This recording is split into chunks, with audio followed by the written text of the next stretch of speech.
నమస్కారం friends. So నేను పెట్టిన టైటిల్ ప్రకారం ఇది ప్రవీణ్ బ్రదర్ది హత్య కాదు, అది ఒక ఏమంటారు యాక్సిడెంట్ అని శత విధాల ప్రయత్నం చేస్తున్నారు. ఆ క్రమంలో ఇప్పుడు ఇది ఆయన బైక్ మీద పోయేటి, తర్వాత మద్యం షాప్, అదే లిక్కర్ షాప్ లో ఇది లిక్కర్ బాటిల్ కొనుక్కున్నది.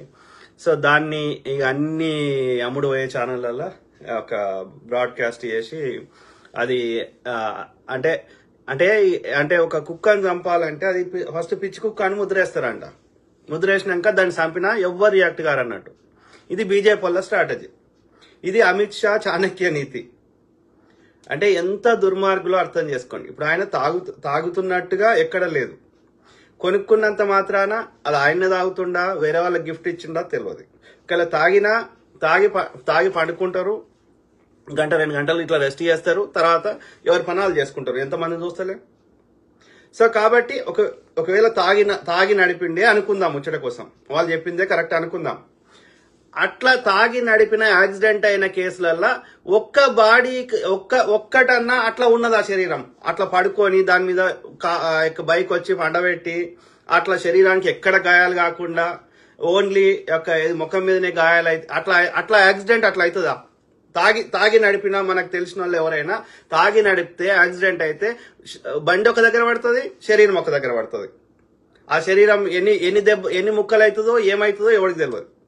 అదే లారీ కిందనో పెద్ద వాహనం కింద వస్తే అయితే బండి తునకలు అవుతుంది, శరీరం తునకలు అవుతుంది కదా. ఆమె ఎవరు, మన సాయన్న కూతురు, సికింద్రాబాద్ మాజీ ఎమ్మెల్యే, ఆయన కూతురు, ఆమె పేరు లాస్యనందిత.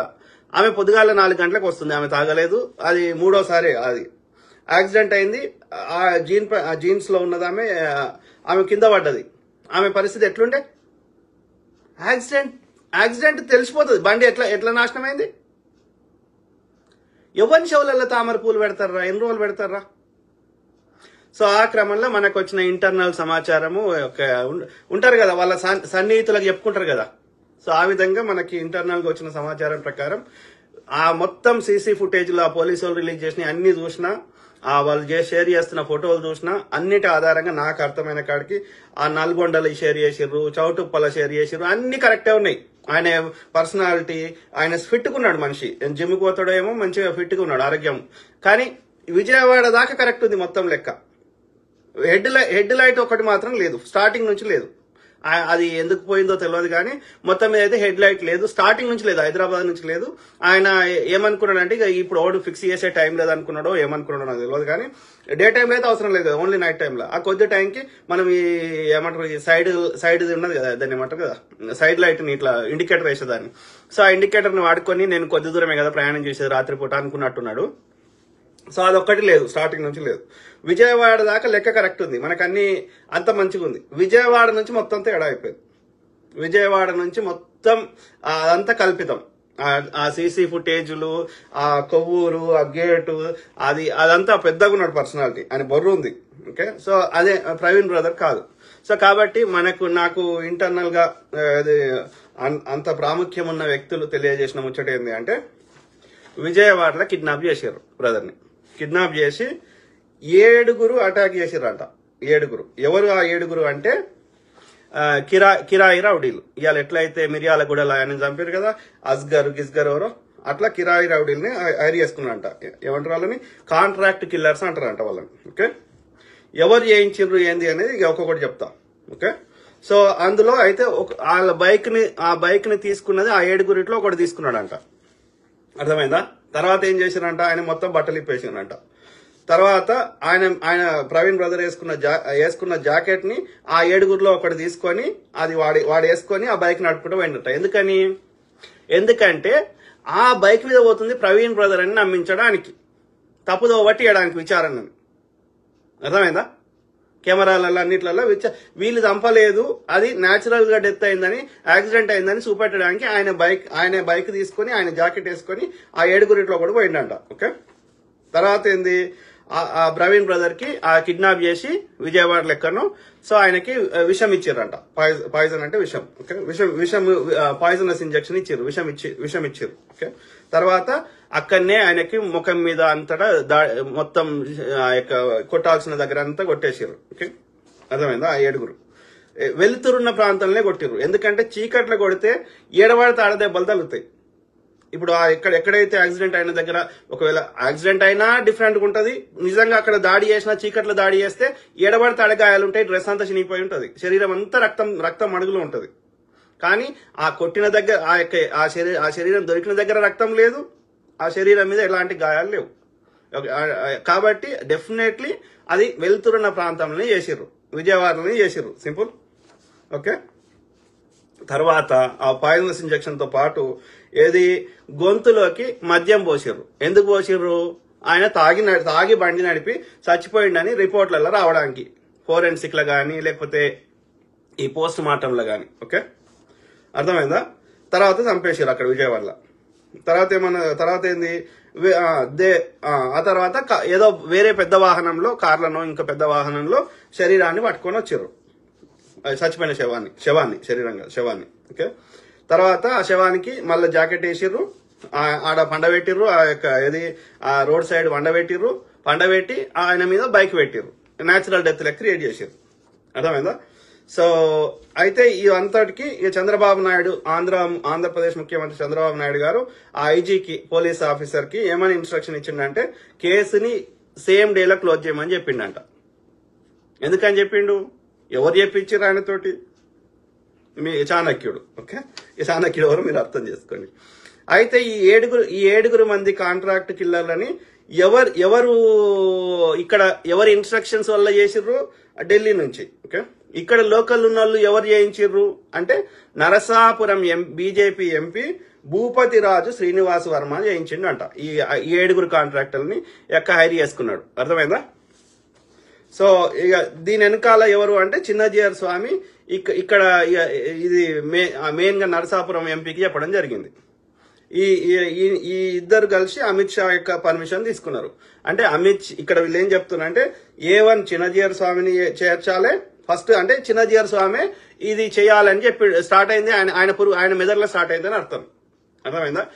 ఇట్లాంటి వాళ్ళని ఏరి పారేయాలి. ఎందుకంటే ఈ ప్రవీణ్ బ్రదర్ కానీ ఇట్లాంటి వాళ్ళు నీ ఏసయ్య దేవుడు అని చెప్పుకుంటే ఎవరికి సమస్య లేదు, వాళ్ళ వర్షం చెప్తున్నా బీజేపీ వాళ్ళది. కానీ పొద్దుగా లేస్తే మా దేవతలను తిడితే అది కదిరే కృష్ణ కావచ్చు, లేకపోతే ప్రవీణ్ బ్రదర్ కావచ్చు, లేకపోతే కత్తి మహేష్ గారు కావచ్చు, అంటే మా బతుకుదేరు మీద కొడుతున్నావు.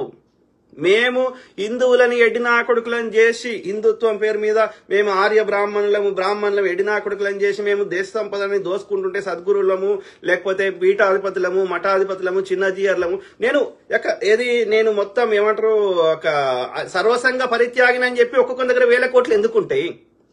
వీళ్ళు చేస్తున్నది దోపిడీ, వీళ్ళు చేస్తుంది రాజకీయ నాయకుల, ధనవంతుల యొక్క నల్లధనాన్ని తెల్లధనం చేస్తున్నారు ఈ యొక్క మఠాధిపతులు, పీఠాధిపతులు. ఎందుకంటే ఇట్స్ ఏ ఎన్జిఓ అంటారు. ఎన్జిఓ అంటే నాన్ ప్రాఫిట్ ఆర్గనైజేషన్ కింద ఎవడైనా డొనేషన్ ఇస్తే సోర్స్ అడగరు. ఆ డొనేషన్ ఇచ్చిన ఆర్గనైజేషన్ నుంచి మళ్ళీ బయటకు తీస్తే అది తెల్లధనం అవుతుంది. అంటే రాజకీయ నాయకుల దోపిడీ సొమ్మును వీళ్ళకు ఇస్తే వీళ్ళ నుంచి కడిగిన ముత్యం లెక్క బయటకు వస్తుంది, నల్లధనం తెల్లధనంగా కన్వర్ట్ అవుతుంది. అయితే వాళ్ళకేం లాభం? ఈ నల్లధనంలో ఎంతో కొంత పర్సెంటేజ్ ఆ సద్గురులకి, ఈ చిన్నజీఆర్ స్వామిలకు వస్తుంది. చిన్నజీఆర్ స్వామి కింద ఎన్ని ఆస్తులు ఉన్నాయి, ఎన్ని 1000 కోట్ల ఆస్తులు ఉన్నాయి, సర్వసంగ పరిత్యాగం చెప్పుకునే దుర్మార్గునికి చెప్పండి. అదే మనం సమ్మక్క సారలమ్మకు మొక్కితే వానికి మనసులో పడతలేదు చిన్నజీఆర్ గారికి. ఎందుకంటే పైసలు బ్రాహ్మణ్ దగ్గర ఉండాలి, ఇవాళ కోయ జాతుల దగ్గర ఉండొద్దు కదా, బీసీ ఎస్సీ ఎస్టీల దగ్గర ఉండొద్దు కదా, శూద్రుల దగ్గర ఉండొద్దు కదా. నేను ముట్టుకోనని ఇప్పటికి మీదికెళ్ళేస్తాడు వాడు. ఎవడు వీళ్ళంతా ఎవరు? గోదావరి జిల్లాలకు చెందిన బాపన్న కొడుకులు. ఇలా తిరుపతిలో మొత్తం అన్ని పూజార్లోడు గోదావరి జిల్లాలకు చెందిన యొక్క బ్రాహ్మణ ముండా కొడుకులు. వీళ్ళకి ఉత్తర భారతదేశపు ఆ బ్రాహ్మణ ముండా కొడుకులు, విదేశీ ఆర్య బ్రాహ్మణ ముండా కొడుకులు, పాండేలు, ఇంకోడోడు, శర్మాలు, దొంగనా కొడుకులు, వాళ్ళకి మీది తనాలే మాది తనాలే అన్నట్టుంది. ఇది నడుస్తున్నది. గోదావరి జిల్లాలకు చెందిన బ్రాహ్మణ ముండా కొడుకులు మన దక్షిణ భారతదేశంలో చెడబుట్టిర్రు. అర్థమైందా? ఎందుకు పుట్టిర్రో ఇది తెలవాలి. సో దే ఫస్ట్ ఏమంటారు, భూపతిరాజు శ్రీనివాస్ వర్మ హైర్ చేసుకున్నాడు బీజేపీ ఎంపీ నరసాపురం చెందినవాడు. దే ఫస్ట్ విచ్ క్రాఫ్ట్ అంటే విషం ఇచ్చి ఇట్లా చేయడాన్ని విచ్ క్రాఫ్ట్ అంటారు. అంటే ఒక మంత్రాలు ఇట్లా చేస్తారు చూడు, ఒక ఏమంటారు అదేమంటారు కదా, శుద్ర శక్తులు ఇట్లా శక్తులు వస్తాయని చెప్పి చేస్తారు చూడు, అట్లా చేసిర్రు, తర్వాత చంపేసిర్రు అనేది ఇది మనకు వచ్చిన సమాచారం. డెఫినెట్లీ అది ముమ్మాటికి హత్యనే. సో ఎందుకు చేస్తుర్రు అంటే కత్తి మహేష్ గారి మీద వీళ్ళందరి మీద ఎందుకు చేస్తుర్రు అంటే వీళ్ళు హిందూ స్క్రిప్చర్స్ లలో ఉన్నటువంటి, హిందూ స్క్రిప్చర్స్ కాదు సారీ, నేను మళ్ళీ అది ఎందుకు అయిపోయిందంటే మనకి ఆ చెత్త హిందుత్వం అని నింపారు. కాదు దయచేసి మూలవాసులు మొక్కునే హిందుత్వం వేరు. నేను గతంలో చెప్పినా మళ్ళీ చెప్తున్నా, నేను తప్పు చెప్తే హిందూ శబ్దము ఈ యొక్క రామాయణ మహాభారత ఇతిహాసాలు వేదాలు ఉపనిషత్తులలో పెట్టండి. కాబట్టి హిందుత్వం కాదు అది, విదేశీ ఆర్య బ్రాహ్మణుల యొక్క సనాతన అధర్మము లేదా బ్రాహ్మణిజము లేదా మనువాదం. దానికి మూలవాసులు మొక్కునే హిందుత్వానికి ఎలాంటి సంబంధం లేదు. నేను చారిత్రక ఆధారాలతోటి సైంటిఫిక్ గా చెప్తా, ఎన్నోసార్లు చెప్పినా మళ్ళీ చెప్తా. యజ్ఞాలు యాగాలనే కాన్సెప్టే భారతదేశంది కాదు, గుర్రాలనే కాన్సెప్టే మన భారతదేశంది కాదు, ఇనుప మణిముట్లు భారతదేశంలో లేవు, ఆవులు మొక్కునే కల్చరు ఈ మన భారతదేశంది కానే కాదు. ఇవన్నీ మీరు పర్షియా దేశంకు వండి, పర్షియా అంటే ఇప్పుడు ఒక ఇరానే కాదు, ఈ యొక్క ఇరాన్ పైన ఉన్న ప్రాంతాలు, ఇవాళ కజకిస్తాను, తజికిస్తాను, ఉజ్బెకిస్తాన్, ఇవన్నీ ప్రాంతాలు, అక్కడ టర్కీ నుంచి మొదలు పెడితే ఇక్కడ మంగోలియా దాకా అక్కడ పర్షియా రాజ్యం విస్తరించి ఉండే ఆ రోజులలో. అర్థమైందా? సో గుర్రాన్ని ఎక్కడ మొక్కుతారు, ఎక్కడ గుర్ర మాంసం తింటారో కనుక్కోండి. మీరు రథాలు ఫస్ట్ ప్రపంచంలో ఎక్కడ వాడిరో కనుక్కోండి. రథాలు గుర్రాలు మహాభారత యుద్ధాలు ఉండేవి, ఇవి ఎక్కడి మన దేశం ఇవి కాదు. ఆ కజకిస్తాన్ లో ఆ యొక్క పర్షియా రాజ్యంలో ఉండే సంస్కృతం మన భాష కాదు. కనుక్కోండి, రీసెర్చ్ చేయండి, ఒక మేధావులను అడగండి, ఒక ఆర్కియాలజిస్ట్ని అడగండి. నేను చెప్పిన తప్పైతే ప్రపంచంలో ఉన్న మేధావులను అడగండి. అర్థమైందా? ఏది పడితే అది చెత్త నింపుతా, నేను చెప్పింది వేదం అంటే తోలు తీస్తాం. ఎంతమందిని చంపుతావురా, ఎంతమందిని చంపుతావు? 99% మంది మేము మూలవాసులు ఏమన్నాం, తెల్ల తోలు ఉన్నటువంటి అమిత్ షా దొంగ నా కొడక సంపురా చూద్దాం. ఆ ముండా కొడుకు ఒకడు ఉంటాడు వరంగల్, వాని పేరు నేను మర్చిపోయినా, అన్న కాల్ చేసేటోడు, వాడు RSS కి చెందిన బాపన్న కొడుకు. వారికి అంత భయం ఉంటే ఇంటి చుట్టూ 10 కుక్కలు వీధి కుక్కలు తెచ్చి పెంచుకుంటుండు వాడు. ఎందుకని ఎవడనొస్తే దాడి చేస్తాడని. అంత భయం ఉన్నాడు ఎందుకు పెంచుకుంటున్నారా బోసిడికే? వాని దోస్త్ అంటే రామ్ మాధవ్ అంట. రామ్ మాధవ్ అనేటోడు అమిత్ షా ముడ్డి నాకుతాడు, ఇంకోటి చేస్తాడు. వాడు రామ్ మాధవ్ అన్న చెప్పిండు, అమిత్ షా చెప్పిండు అని చెప్పి ఒక గోదావరి జిల్లాలో చెందిన ఒక బ్రాహ్మణం ఉండని మాధవిలత అనే ఒకటి రామ్ నగర్ లో ఉంటది. అది కుక్కలు పెంచుకొని ఉంటది ఒకతే. అది నాతోటి ఫోన్లో మాట్లాడి నాకు లైవ్ లో పెట్టి అది నల్లోని పంపించింది గన్ను బట్టి. పడితే నేను ఇమ్మీడియట్ గా పోలీసులకు ఫోన్ చేస్తే 5 నిమిషాలు వచ్చే వరకు పారిపోయింది వాడు. అప్పుడు అది ఏమంటుంది, NRIలతో పెట్టుకోవద్దు, హుషారు ఉంటారని అంటుంది. అది లంజముండా ఎడగొట్టినవే, నాకేమన్నా పైసలు ఇమ్మన్నా? నేను లంజముండా నాకేమన్నా అడిగినా? చేసేదే వ్యభిచారం. ఆ వీడియోలలో పెట్టి అది అందరితోటి న్యూడ్ కాల్ చేసుకుంటూ మాట్లాడుతుంది. అది 2 మొగలను వదిలేసింది. ఇది బ్రాహ్మణం ఉండ, ఇది వేదాల గురించి నాకు నీతులు చెప్తుంది. నియ్యత లేదు, సంస్కారం లేదు. అందుకే అంటున్నా, ఈ బ్రాహ్మణ కొడుకులందరూ నీ పారదోలాలి. ఎక్కడి నుంచి వచ్చిరో విదేశాలకు అక్కడికి పారదోలాలి. అర్థమైందా? గలీజ్ నాకు ఇట్లా ఎంతమందిని ఉత్తర భారతదేశంలో చెత్త ఉందిరా అంటే ఆ చెత్తని దక్షిణ భారతదేశంలో తెస్తున్నారు. తమిళనాడు భరిస్తలేరు, తెలంగాణలో భరిస్తలేరు, కర్ణాటకలో లేవకుండా దన్నీరు. గౌరీ లొకేషన్ చంపితే ఒక వ్యాపారిని పొడిస్తే లేవకుండా దన్నీరు పాడుకోవాలని. ఏడరా మిగిలింది? ఈ ఆంధ్రప్రదేశ్ లో చెత్త ఉన్నది. ఎందుకని ఉన్నది ఆంధ్రప్రదేశ్ లో చెత్త? కులం పిచ్చి ఎక్కువ ఉన్నది, పిచ్చి పాడుకోవాలకి. చదువుకున్న ఎక్కువ మంది వచ్చారు ఆంధ్రప్రదేశ్ లో. ఆంధ్రప్రదేశ్ బాగుపడదురా. చంద్రబాబు నాయుడు కాదు, అని అయ్యి వచ్చినా బాగుపడది. కట్టుమని చూద్దాం చంద్రబాబు నాయుడు గాని. దమ్ముంటే చంద్రబాబు నాయుడు సైబరాబాద్ కట్టినప్పుడు ఆంధ్రప్రదేశ్ లో కట్టరా చూద్దాం. కట్టలేవు. జగన్ కట్టలేడు, చంద్రబాబు నాయుడు కట్టలేడు. మీ రక్తంలో ఈ విషం ఉంది. మీరు మతం పేరు మీద, కులం పేరు మీద కొట్టుకొని వస్తారు. మీ దగ్గర ప్రశాంతత లేదు. ఎందుకు వచ్చి ఉంటున్నారు ఆంధ్రాలో, తెలంగాణలో, చెన్నైలో, ఇంకో ప్రాంతంలో, అమెరికాలో, హైదరాబాద్ లో? అభద్రతాభావం వల్ల మీరు వాళ్ళని కాలబెడతారు, వాళ్ళు మిమ్మల్ని కాలబెడతారు. అక్కడి దగ్గరికి ప్రశాంతం లేని దగ్గర ఎవడు పెట్టుబడులకు రాడు. మీదో బతుకు థూ గలీజ్ నా కొడుకులు. ఆలోచించండి మిత్రులారా. ఇది అమిత్ షా చాణక్య నీతి అంటారు. చాణక్యుడు అంటారు వాడిని. ఎందుకంటారు? వాడు చేసేదంతా కుట్రలు కుతంత్రాలు, వాణి చంపాలి విని చంపాలి. అంటే ఇప్పుడే గిట్లుండదంటే అప్పుడు ఒక నీతి నియమం లేని కాలంలో 2000 సంవత్సరాల కింద ఏముండే చాణక్య నీతి 2500 సంవత్సరాల కింద? అంటే వాడెంత గలీజ్ నా కొడుకు అర్థం చేసుకోండి. ఆ పాపం నా కొడుకు చాణక్యుడు కదా. బీసీలైనటువంటి మంగళులైనటువంటి మహానందులు ఈ యొక్క భారతదేశాన్ని పరిపాలిస్తుంటే, మగధ సామ్రాజ్యాన్ని పరిపాలిస్తుంటే తట్టుకోలేకపోయిండు ముడేసుకున్నటువంటి చాణక్యుడు బాపన్ నా కొడుకు. ఇక వాడు చెయ్యని కుట్రలు లేవు, కుతంత్రాలు లేవు. నందుల సామ్రాజ్యాన్ని చూసి భయపడి అలెగ్జాండర్ వాడు కూడా గ్రీకులందరూ వారిపోయారు. ఊరవతలనే పురుషోత్తమంతో కొట్లాడడానికే మనకు శక్తి లేదురా, అట్లాంటిది అంత పెద్ద మహాసామ్రాజ్యంలో అన్న పెద్ద ఏనుగులు అంత పెద్ద ఆయుధాలు ఉన్నదే వాళ్ళతో మనం ఏం కొట్లాడతారా అని పారిపోయారు గ్రీకులు.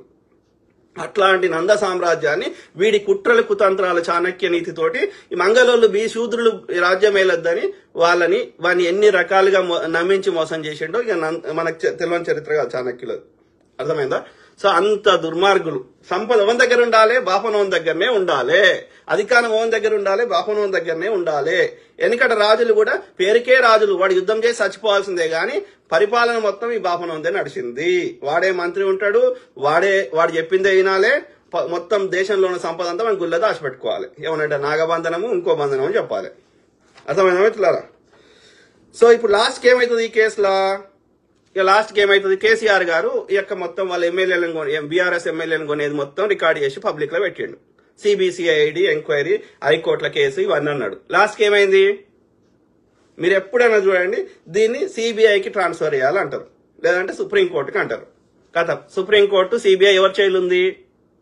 బీజేపీ, అమిత్ షా, ఇంకో తొక్క నా కొడుకు చేయిలు ఉంది. అంటే ఆ కేసు సచ్చినా విచారణకు రాదు. అంటే న్యాయాన్ని బొందబెడుతున్నట్టు లెక్క. సింపుల్. ఇప్పుడు లాస్ట్కి ఏమవుతుంది? ఈ కేసు కూడా ఇప్పుడు మనం ఇన్ని ఆధారాలతో ఇన్ని మాట్లాడితే ఏమవుతుంది?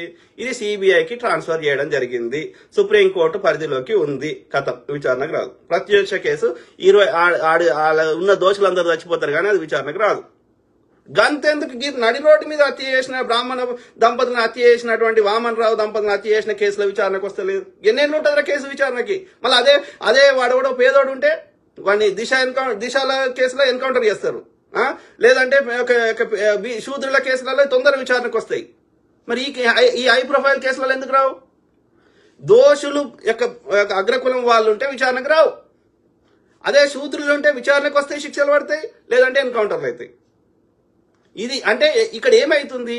మొత్తం అధికారం వాళ్ళ చేయిలు ఉన్నది, కోర్టులు వాళ్ళ చేయిలు ఉన్నాయి, సిబిఐ వాళ్ళ చేయిలు ఉంది, ఈడీ వాళ్ళ చేయిలు ఉంది, ఇన్కమ్ ట్యాక్స్ డిపార్ట్మెంట్ వాళ్ళ చేయిలు ఉంది, అధికారం వాళ్ళ చేయిలు ఉంది. They are abusing their power. CBI, ED, IT తీసేయండి. భారతదేశంలో ప్రజాస్వామ్యం ఎందుకు వర్ధిల్లదు? ఎందుకు గతంలో లెక్క భారతదేశం బాగుపడదు చూద్దాం.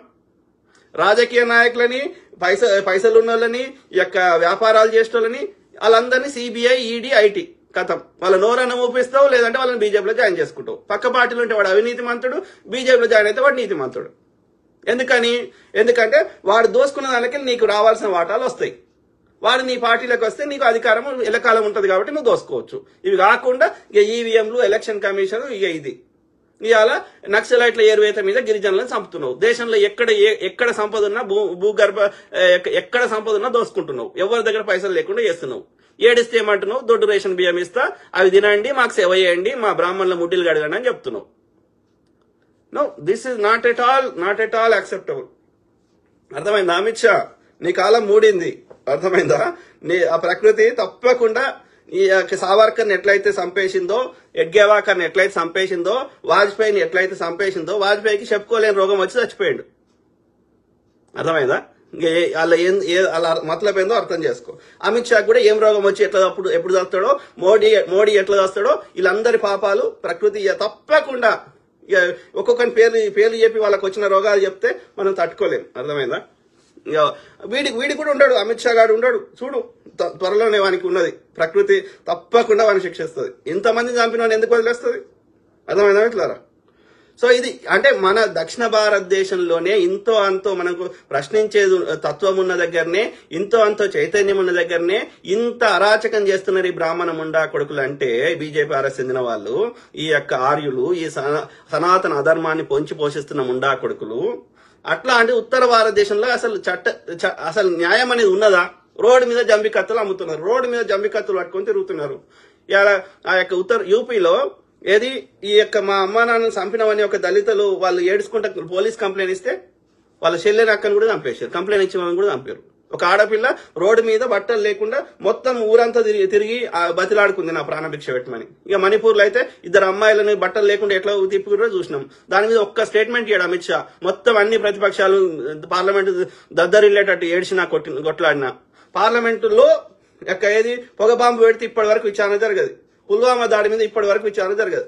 దీన్ని బట్టి ఇక ఉత్తర భారతదేశంలో ఎంత వరస్తున్నారు అక్కడ ప్రజలు, ఎట్లా బతుకుతున్నారు. బుల్డోజర్ తెచ్చి మొత్తం అక్కడ ఉన్న అందరు ఎవడు ప్రశ్నిస్తే వాళ్ళకి, ముస్లింలు ఒక్కరే కాదు, ముస్లింలయ్యి, దళితులయ్యి, ఈ యొక్క ప్రతిపక్ష నేతలు అందరి ఇల్లు వాళ్ళగొట్టుడు.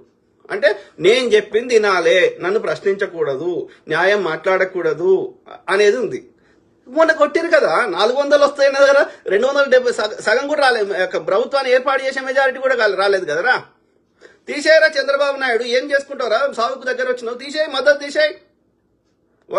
వీడు నితీష్ కుమార్ చంద్రబాబు నాయుడు మద్దతు తీసేస్తే పడిపోతుంది గవర్నమెంట్. తీసేయరే. నీకు కావాలంటే ఏ మంత్రి కావాలంటే అది ఇస్తాం చంద్రబాబు నాయుడు. రా, కూటమిలో వద్దాం, వాళ్ళు దింపేద్దాం. నీకు ఏ పదవి కావాలంటే అది తీసుకో, నువ్వే ప్రైమ్ మినిస్టర్గా. ఎందుకురా ఈ బతుకు? సిగ్గు లేదు. ఆలోచించండి మిత్రులారా. అసలు చట్టం ఉన్నదా? అసలు ఈ అన్నిటికీ ఇక మీడియాని కంట్రోల్లో చేసుకోవాలి. గ్రాకు చెప్పినా వానికి బాధనే. 60 ఏళ్ల కింద దక్షిణ నెహ్రూ గారి మీద వాడు బురద లేకపోతే వాడు బతకలేడు. అన్ని కట్టిన కాంగ్రెస్ మీద వాడు బురద లేకపోతే బతకలేడు. నువ్వేం చేసినావు రేపురా అంటే కాంగ్రెస్ తిడతాడు. మోడీగా నువ్వేం చేసినావు చెప్పురా? ఈ యొక్క 200 లక్షల కోట్ల అప్పు చేసినావు, ఈ యొక్క ప్రతి సంవత్సరం 50 లక్షల కోట్ల బడ్జెట్, ఈ బడ్జెట్ పైసలు ఆడిపోయే, అప్పు చేసిన పైసలు ఆడిపోయే, ఈ అన్ని కంపెనీలు అమ్ముతూ వచ్చిన పైసలు ఆడిపోయే. నేను ఫకీర్ని అంటాడు, నేను అత్యంత ధనవంతుని అంటాడు. ఈ పైసలు లెక్క ఎప్పుడు ఉంటా కొడుక? వాడు నాగార్జున సార్ కట్టి నువ్వేం కట్టినవరా? వాడు శ్రీశైలం కట్టి నువ్వేం కట్టినవరా? వాడు ఐఐటీలు పెట్టి నువ్వేం పెట్టినవరా? ఇట్లా అడిగితే నేను దేశద్రోహిని, నేను కమ్మిని, నేను కాంగిని. మరి హిందువుల కోసమే పుట్టినవైతే హిందువుల దగ్గర ట్యాక్స్ తీసుకోకరా? పెట్రోల్ మీద 30 రూపాయలు తీసుకుంటున్నావు. జిఎస్టీ కాంగ్రెస్ వాడు 0% ఎత్తే నువ్వు 5 చేసినావు, వాడు 5 చేస్తే నువ్వు 8 చేసినావు, వాడు 8 చేస్తే నువ్వు 12 చేసినావు, వాడు 12 చేస్తే నువ్వు 18 చేసినావు. డాక్టర్ మన్మోహన్ సింగ్ గారు మాక్సిమం 18 తీసుకుంటా అంటే నువ్వు 28% చేసినావు. అంటే నేను 100 రూపాయలు సంపాదిస్తే 30 రూపాయలు నీకే కట్టాలి కదరా ట్యాక్స్. మరి ఈ ట్యాక్స్ లెక్క అడిగితే నేను దేశద్రోహిని, నేను హిందువుని కాదు. ఎంత నీచముండా కొడుకులరా. నేనైతే మొక్కుతున్నా ప్రకృతి మాతకి, నేను ప్రార్థిస్తున్నా ఈ దుర్మార్గుని, అమిత్ షా అనే దుర్మార్గుని, మోడీ అనే దుర్మార్గుని ఎంత తొందర తీసుకో తల్లి, అంత భారతదేశానికి ఒక పీడ విరగడవుతుంది. ఒక భారతదేశము ఒక సక్రమ మార్గంలో పోయే అవకాశం ఉంటుంది. దయచేసి ఓకే, అన్యాయం ఎల్లకాలం నడవదు. అర్థమైందా మిత్రులారా? ఇట్లా నడుస్తున్నది. వీళ్ళందరూ మూడు రాష్ట్రాల ముఖ్యమంత్రి ఎందుకు వదిలేసినవురా?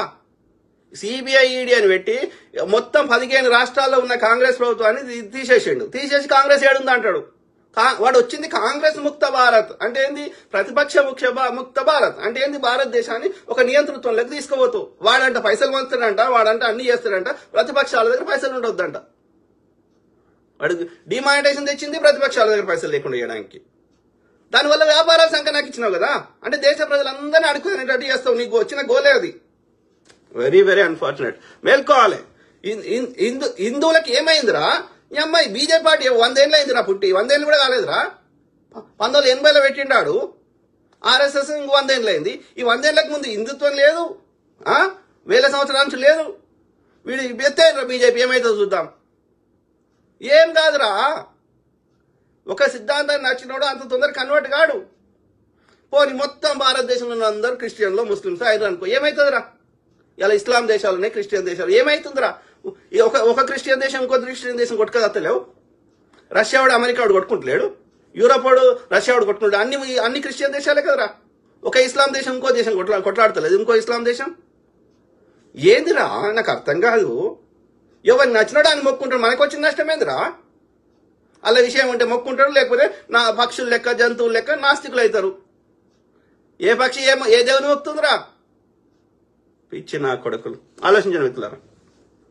అంటే ఎవడు మాట్లాడొద్దు, అలా ఉన్న లాజికల్ క్వశ్చన్ అడగొద్దు. నువ్వు చెత్త నింపుతుంటే నేను నింపించుకోవాలి. ఏ మతాన్ని వద్దు అంటున్నారు? అన్ని మతాల చెత్త ఉంది. నేను ఒక సనాతన అధర్మం గురించి చెప్తలేను. క్రిస్టియానిటీలో సగం చెత్త ఉంది, ఇది 50%, ఇస్లాంలో సగం % చెత్త ఉంది. ఆ యొక్క సనాతన అధర్మంలో 90% చెత్త ఉంది. ఇంతో అంత చెత్త లేనిది, చెత్త ఎక్కువ జమగాంది ఏందిరా అంటే బుద్ధిజము లేదా హిందూయిజం. కానీ బ్రాహ్మణిజంలో సనాతన అధర్మంలో 90% చెత్త ఉంది. క్రిస్టియానిటీ ఇస్లాంలో 50% చెత్త ఉంది. ఎందుకుంది? ఆ రోజులలో ఎప్పుడు వచ్చినాయి, అవి ఎప్పుడు పుట్టినాయి, అప్పుడున్న సమాజ పరిస్థితులు ఏంది, అప్పుడున్న వాళ్ళ యొక్క ఆలోచన విధానం ఏంది, అవన్నీ పరిగణలోకి తీసుకోవాలి కదా. అవునా కాదా? అప్పుడున్న ఆటవికము ఇప్పుడు ఎట్లా వర్కౌట్ అవుతుంది? అవి కొన్ని ప్రజలు ఇనీషియల్ గా కొన్ని తెగలుగా బతికిర్రు, ఆది మానవులుగా బతికిర్రు. ఆది మానవులు బట్టలు లేని ఆది మానవుల నుంచి ఒక జంతువు లెక్క బతికి నుంచి ఒక సమూహంగా ఏర్పడ్డారు. ఆ సమూహము ఒక ట్రైబ్ గా ఏర్పడ్డారు, ఒక తెగలుగా ఏర్పడ్డారు. ఆ తెగలలో ఉండే న్యాయము, తెగలలో ఉండే ఆలోచన విధానము అప్పటికిప్పటికి సేమ్ ఎట్లా ఉంటది? మారదా? వాళ్ళ ఆలోచన విధానంలో ప్రోగ్రెసివ్ థాట్స్ రావా? అప్పుడు వాడిన పనిముట్లు ఇప్పుడు వాడుతున్నామా? కాబట్టి అప్పుడెప్పుడో 2000, 3000 సంవత్సరాల కింద రాసిన పుస్తకాలు యాజ్ ఇట్ ఈజ్ ఇప్పుడు ఎట్లా వర్తిస్తాయి?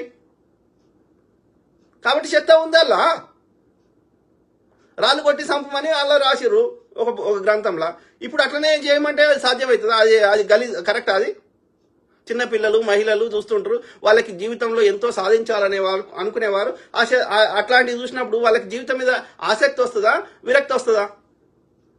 కాబట్టి అప్పుడు ఎప్పుడో రాసిన వాటిని యాజ్ ఇట్ ఈజ్ మనము గుడ్డిగా పాటిద్దామంటే, నేను అన్ని మతాల గురించి చెప్తున్నా, ఒక పర్టికులర్ మతం గురించి చెప్తలే. కాబట్టి ఒక సైంటిఫిక్ టెంపర్ ఉండొద్దు, ఒక తప్పును తప్పనదు. ఇట్లనే చేసిర్రు, వాళ్ళు కూడా అట్లనే చేసిర్రు, క్రిస్టియానిటీలు కూడా ఇట్లనే చేసిర్రు. అలా కూడా మేధావులు ఆయన కోపర్నికస్ అంటే ఆయన ఏం చెప్పిండు? అంతకుముందు ఈ చర్చోళ్ళు ఏమని నమ్మిండ్రు? అన్ని భూమి చుట్టే తిరుగుతాయి అన్ని గ్రహాలని నమ్మిండ్రు. ఆ కోపర్నికస్ వచ్చి ఏం చెప్పిండు? ఆ యొక్క టెలిస్కోప్ గెలీలియో కనిపెట్టినాక ఏం చెప్పిండు ఆయన? ఇది కాదురా అయ్యా, ఇది అన్ని సూర్యుని చుట్టూ తిరుగుతున్నాయని ఆయన లెక్కలేసి ఆయనకు అన్ని విశ్లేషించి ఆ మేధావి చెప్తే ఈ యొక్క చర్చిలో ఉన్న పెద్దలకి నచ్చలేదు. ఎందుకంటే వాళ్ళ పెద్దరికం పడిపోతుంది, వీళ్ళు చెప్పిన దానికి భిన్నంగా చెప్పే వరకు వీళ్ళ పెద్దరికం పడిపోతుంది, వీళ్ళ ఆధిపత్యం పోతుంది, కాబట్టి చర్చికి ఒకటి రాడు అనే భయంతో ఆ కోపర్నికస్ కి విషం ఇచ్చి చంపేశారు. సోక్రటీస్ అంటే ఆయన మహనీయుడు, ఇట్లనే అందరికి ఎడ్యుకేట్ చేస్తూ వాస్తవాలు చెప్తుంటే వీళ్ళ పెద్దరికం పడిపోతుంది ఈ మూఢ విశ్వాసాలు కలిగినటువంటి ఆ క్రిస్టియానిటీలు ఉన్నవాళ్ళు, కాబట్టి ఆయనకు విషయం ఇచ్చి చంపేశారు. తర్వాత వీళ్ళే వాళ్ళ తప్పులను తెలుసుకొని ఇది వాళ్ళు చెప్పిందే కరెక్ట్ అని సైంటిఫిక్ గా రీసెర్చ్ చేసినాక సారీ చెప్పిండ్రు రీసెర్చ్ వాళ్ళు. Same thing with these waste fellows. ఈ సనాతన ధర్మాన్ని పెంచి పోషిస్తున్న గాడిద కొడుకులు, అది చిన్నజీఆర్ గాడు కావచ్చు, చాగంటి కావచ్చు, ఇంకోటి కావచ్చు, రండి చర్చకు రండి. ఆ శీఘ్రం స్ఖలనమైంది, ఆ యొక్క జింక కడుపులోకి పోయింది, పిల్ల పుట్టిండు అంటారు. ఎట్లా పుట్టిద్దారా? అది ఎట్లా సాధ్యం రా? వానికి 4 ముఖాలు ఉన్నాయి అంటారు. ఎట్లా సాధ్యం రా? ఒక ఏమంటారు, విష్ణువుకి శివుడికి పుట్టినరు అంటారు. ఎట్లా సాధ్యం రా? అది మొగానికి. ఇట్లా మాట్లాడొద్దు, ఇది సైంటిఫిక్ అడగొద్దు. అడిగితే నేను దొంగని, నేను ఇంకోటి అంటే నువ్వు చెప్పే చెత్తని నమ్మాలి. వాడు ఎవడు రాసిండు, ఎందుకు రాసిండు, అది నిజంగా జరిగిందా, వాడు కేవలం ఊహించి రాసిండా, లేదా ఒక సింబాలిక్ రిప్రజెంటేషన్ కోసం రాసిండా, మనకి ఎలాంటి తెలియనప్పుడు నువ్వు చెత్త నింపుతావంటే మేము నింపించుకోవాలన్నారా? నేను అన్ని మతాలను అడుగుతున్నా. I'm not asking one particular religion. అర్థమైందా? కాబట్టి ఏ మతంలో అయినా ఉన్న చెత్తని మూఢ విశ్వాసాలని మనం తప్పు అని చెప్తున్నాం, ప్రజలను ఎడ్యుకేట్ చేస్తున్నాం. అందులో మంచి ఉంటే నచ్చితే పాటించండి, వేరే వాళ్ళకి నష్టం కానప్పుడు. ఎవడొద్దు అంటున్నాడు? ఏ మతమైనా సరే పరోపకారం చేయమని అన్ని మతాలు చెప్పినాయి. అన్ని మతాల్లో అలా ఆ పాయింట్ని పాటించండి. చెత్తని కడిగేద్దాం, విసర్జక పదార్థం రాసుకో పూసుకో అంటే రోగాలు వచ్చి చచ్చిపోతుర్రు. కాబట్టి అది వద్దని చెప్తున్నాం. తప్పేం చెప్తున్నాం? చెప్పొద్దా అట్లా? అంటే ప్రజలకు నష్టం జరుగుతుంటే మతం పేరు మీద ఏ మతమైనా సరే చూసుకుంటూ కూర్చుందామా? ఎవడు ప్రజలను ఎడ్యుకేట్ చేస్తే నీ చెత్తలో తప్పు ఉంటే నీ చెత్తని కడిగించుకో, నీ గ్రంథాలను మార్చుకో, అవి వారేసి కొత్త గ్రంథాలు రాసుకో. బ్రాహ్మణుడే పూజ చేయాలనేది నువ్వు రాసుకున్నావు అనుకో, తీసేసి కొత్త పాయింట్ పెట్టి ఏ హిందూ అయినా పూజారి కావచ్చు అని చట్టం నీ పుస్తకాలు రాసుకో, అయిపోయింది కదా. ఎవడన్నా నీ తప్పిదాన్ని ఎత్తి చూపెడితే నీ తప్పిదాలను సరిదిద్దుకోవడమే అది గొప్పతనం. కానీ ఎవడు ప్రశ్నిస్తే వాడిని సంపుతా అంటే మేమందరం అనుకుంటే మీ బ్రాహ్మణుల పని పట్టరాదా? లేదు ప్రకృతి అనుకుంటే పట్టరాదా? మళ్ళీ వాడే మనకి కర్మ సిద్ధాంతం చెప్తాడు. కర్మ సిద్ధాంతానికి మీరు అతిథులని చెప్పండి. మరి మీకు ఎండ కొట్టది, మీరు ఎండని కొట్టకుండా మీరు మీ మీద ఒక మంత్రం వేసి కాపాడుకోగలుగుతారని చెప్పండి. ఓన్లీ శూద్రుల మీదనే ఎండ కొట్టేటట్టు ఉంటుంది, మేము మా మంత్రంతో ఏమైనా చేసుకోగలుగుతాం చెప్పండి. చిన్నజీఆర్ గారు చెప్పండి, చాగంటి గారు చెప్పండి, గరికపాటి గారు చెప్పండి, అమిత్ షా గారు చెప్పండి. When nature is not differentiating among anyone, who are you to differentiate? ఆలోచించుకోవాలి మిత్రులు. ఓకే, సో అట్లా ఇక నా గురించి చెప్పిన అట్లా ఏది అంటే ఒక సైంటిఫిక్ టెంపర్ ఉండొద్దు, ఇంటెలెక్చువల్ ఉండొద్దు అనేది వాళ్ళది, మనకు అర్థమవుతుంది వాళ్ళ భాషలో. నేనే కాకుండా కెనడాల యొక్క సిక్కులకు సంబంధించిన వాళ్ళని ఆయన చంపితే ఆ యొక్క అది Canada prime minister Justin Trudeau చెప్పిండు కదా, ఇది అమిత్ షా చేయించిండు అని చెప్తే అక్కడ ఎవడు ఒకనికి ఐడి వేసుకున్నారు. అదే దేశం నాకు మర్చిపోయిన పేరు, ఆఫ్రికాలో ఒక దేశం, ఏదో నేను పేరు మర్చిపోయినా, ఆఫ్రికాలో దేశం. సో ఆ నిఖిల్ అనేటోని వానితోటి చేయించారు. ఇక్కడ హైర్ చేసుకొని కెనడాలో చేయిస్తే ఏది అక్కడ వాడిని తీసుకొని వాడు నిఖిల్ అనేటోడు కెనడాలో కాదు కెనడాలో కానీ చంపారు సిక్ లీడర్ని. దాంతో పాటు అమెరికాలో కూడా చంపే ప్రయత్నం చేశారు ఒక సిక్ లీడర్ని. చంపే ప్రయత్నం చేస్తే అది దాన్ని ఎవడు చేయించిండు అంటే భారత ప్రభుత్వం, వాళ్ళ ఇన్వెస్టిగేషన్ ప్రకారం. ఇక్కడ ఏమైతుంది అంటే మా దేశ పౌరుని చంపుతున్నావు అంటే మా యొక్క సార్వభౌమత్వాన్ని నువ్వు క్వశ్చన్ చేస్తున్నావు. ఇక్కడ ప్రభుత్వం ఉన్నది ఎందుకు? ఈ దేశ పౌరులను వచ్చి ఎవడైనా వచ్చి చంపుతా అంటే, కాబట్టి యూఆర్ క్వశ్చనింగ్ అవర్ సావర్నిటీ, మా యొక్క సార్వభౌమత్వాన్ని నువ్వు ప్రశ్నిస్తున్నావు అని చెప్పి ఆ నిఖిల్ అంటోని అమెరికా దేశానికి ఎక్స్పైర్డేట్ అంటే తీసుకొచ్చి ఇప్పుడు ఆ కేసు విచారణలో ఉంది, వాడు జైల్లో ఉన్నాడు. ఎవడు? ఆ నిఖిల్ గుప్తా అనేటోడు. ఆ నిఖిల్ గుప్తా చేయించింది వాళ్ళు ఎవరు? అమెరికా ప్రభుత్వమైనా ఆ యొక్క కెనడా ప్రభుత్వం అయినా చెప్తుంది ఏంటి అంటే భారత ప్రభుత్వంలో ఎవరు చేయిస్తారు ఈ దుర్మార్గాలంటే అమిత్ షా. ఇక అప్పుడు అర్థమైంది, ఓకే మన దేశంలో ఏమైనా చేయగలుగుతాం కానీ విదేశాలలో మనం వర్కౌట్ కాదు మనది అని. అప్పటి నుంచి తగ్గిర్రు. అర్థమైందా మిత్రులారా? సో ఇది పరిస్థితి. ఓకే, అంటే ఇంత దుర్మార్గం అర్థం చేసుకోండి. ఇక గోద్రాలు అయితే అందరి సాక్షులని ఆయన ఒక్కరిని జైల్లో పెట్టారు, ఐపీఎస్ ఆఫీసర్ని, మిగతా వాళ్ళందరినీ చంపేసారు కదా, గిరేన్ పాండ్యని హోం మంత్రి అందరినీ. అర్థం చేసుకోండి, దాన్ని బట్టి అర్థం చేసుకోండి. సో నేను ఓవరాల్ చెప్పదలుచుకున్నానంటే ఇది భారతదేశం ఒక దుర్దిశ. ఈ మోడీ అధికారంలో వచ్చినప్పటి నుంచి వాజ్పేయి గారు ఆయన ఐడియాలజీ నేను అంగీకరించగాని, బట్ ఇంత వైలెంట్ పర్సన్ లేకుండే వ్యక్తి. అర్థమైందా? తమ యొక్క ఈ హిందుత్వ ఐడియాలజీని తో పాటు భారతదేశం మీద ఎంతో కొంత ప్రేమ ఉండే ఆయనకి, ఇంత గలీజ్ లేకుండే. అర్థమైందా? ఈ మోడీ అనే దుర్మార్గుడు చాలా దుర్మార్గుడని ఆయన తన సన్నిహితుల దగ్గర చెప్పుకొని కూడా బాధపడ్డాడు వాజ్పేయి గారు. కావాలంటే వాజ్పేయి గారి మాటలు మన పబ్లిక్ లో రాలేదు కానీ వాజ్పేయి గారి కోడలు ఎక్కడ ఛత్తీస్గఢ్ జార్ఖండ్ రెండిట్లో ఏదో సరే, అక్కడ వాళ్ళ కోడలు ఆమె పోటీ చేసింది. అక్కడ బీజేపీ ప్రభుత్వం ఉండే, బీజేపీ సంబంధించిన వాళ్ళే వ్యతిరేకంగా పనిచేసి ఆయన బీజేపీని ఓడగొట్టారు అక్కడ. వాజ్పేయి గారి కోడలు కూడా.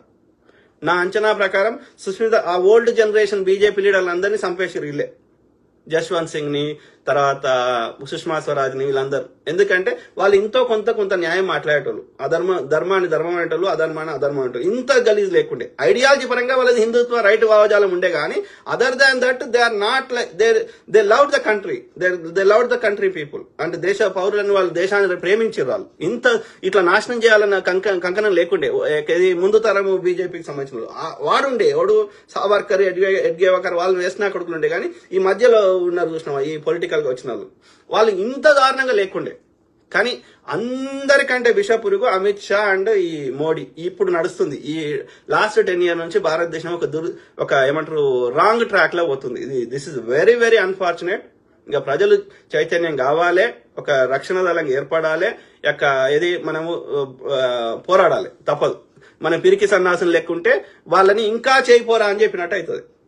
డే టైంలో ఇంతో అంత పేరున్నోళ్ళు, ఇంతో అంత యొక్క ప్రజా యొక్క వాయిస్ ఏమైంది అప్పుడు రజాకార్లు ఈ భూస్వాములు హైర్ చేసుకున్న ప్రైవేట్ ఆర్మీ రజాకార్లు వాళ్ళు వచ్చి గ్రామీణ ప్రాంతాలు యొక్క ఇబ్బంది పెడుతుంటే ఈ భూస్వాములు వెట్టి చాకరీ చేయించుకొని ప్రజల దగ్గర ఉన్న భూములన్నీ తీసుకొని వాళ్ళకి మినిమం కాంపెన్సేషన్ ఇవ్వకపోతే ఏం చేశారు రైతులు? వాళ్ళతో కొట్లాడే శక్తి ఉండే నా వీళ్ళ దగ్గర వీళ్ళ దగ్గర ఆయుధాలు ఉండేనా, వీళ్ళకి ట్రైనింగ్ ఉండేనా, వీళ్ళు లేకుండేనా? కానీ ఎన్ని రోజులు ఇట్లా ఈ ఈ భూస్వాములు పెట్టే బాధలు ఎన్ని రోజులు భరిస్తాం అని ప్రజలే తిరుగుబడ్డారు కదా. అదే కదా సాయుధ పోరాటం. హిందూ ముస్లిం కొట్లాట కాదు సాయుధ పోరాటం.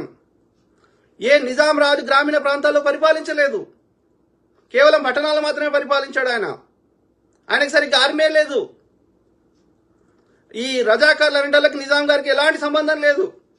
నిజాంకి ఆయన సొంత ఆర్మీ కొంత ఉండే, ఎవరు కొంత ఈ ఆఫ్రికాకు సంబంధించిన కొంతమంది ఉండే. ఓకే, ఈ ఆఫ్ఘనిస్తాన్ చెందిన పఠాన్లు, ఆఫ్రికాకు చెందిన కొంత బానిసలు, గంతే తప్ప ఆయనకి పెద్ద ఆర్మీ లేకుండే.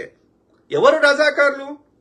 వాడు కాసిం రిజ్వీ అనేటోడు ఈ ఎంఐఎం పార్టీని ఈ ఎంఐఎం వల్ల శైలి పెట్టిపోయిండు. ఆ కాసిం రిజ్వీ అనేటోడు వెళ్ళిపోయేటప్పుడు ఎవరు దేశంలో ఉన్న ముస్లిం యువకులని రెచ్చగొట్టి వీళ్ళందరినీ కలిసి మనది ఈ యొక్క ఇస్లాం సామ్రాజ్యం, ఈ ఇస్లాం పరిపాలన ఉండాలని చెప్పి రెచ్చగొట్టి ఆ విధంగా ఆ ముస్లిం యువకులని ఈ యొక్క ఏమంటారు ఈ భూస్వాములకి ప్రైవేట్ ఆర్మీకి సేకరించిండు.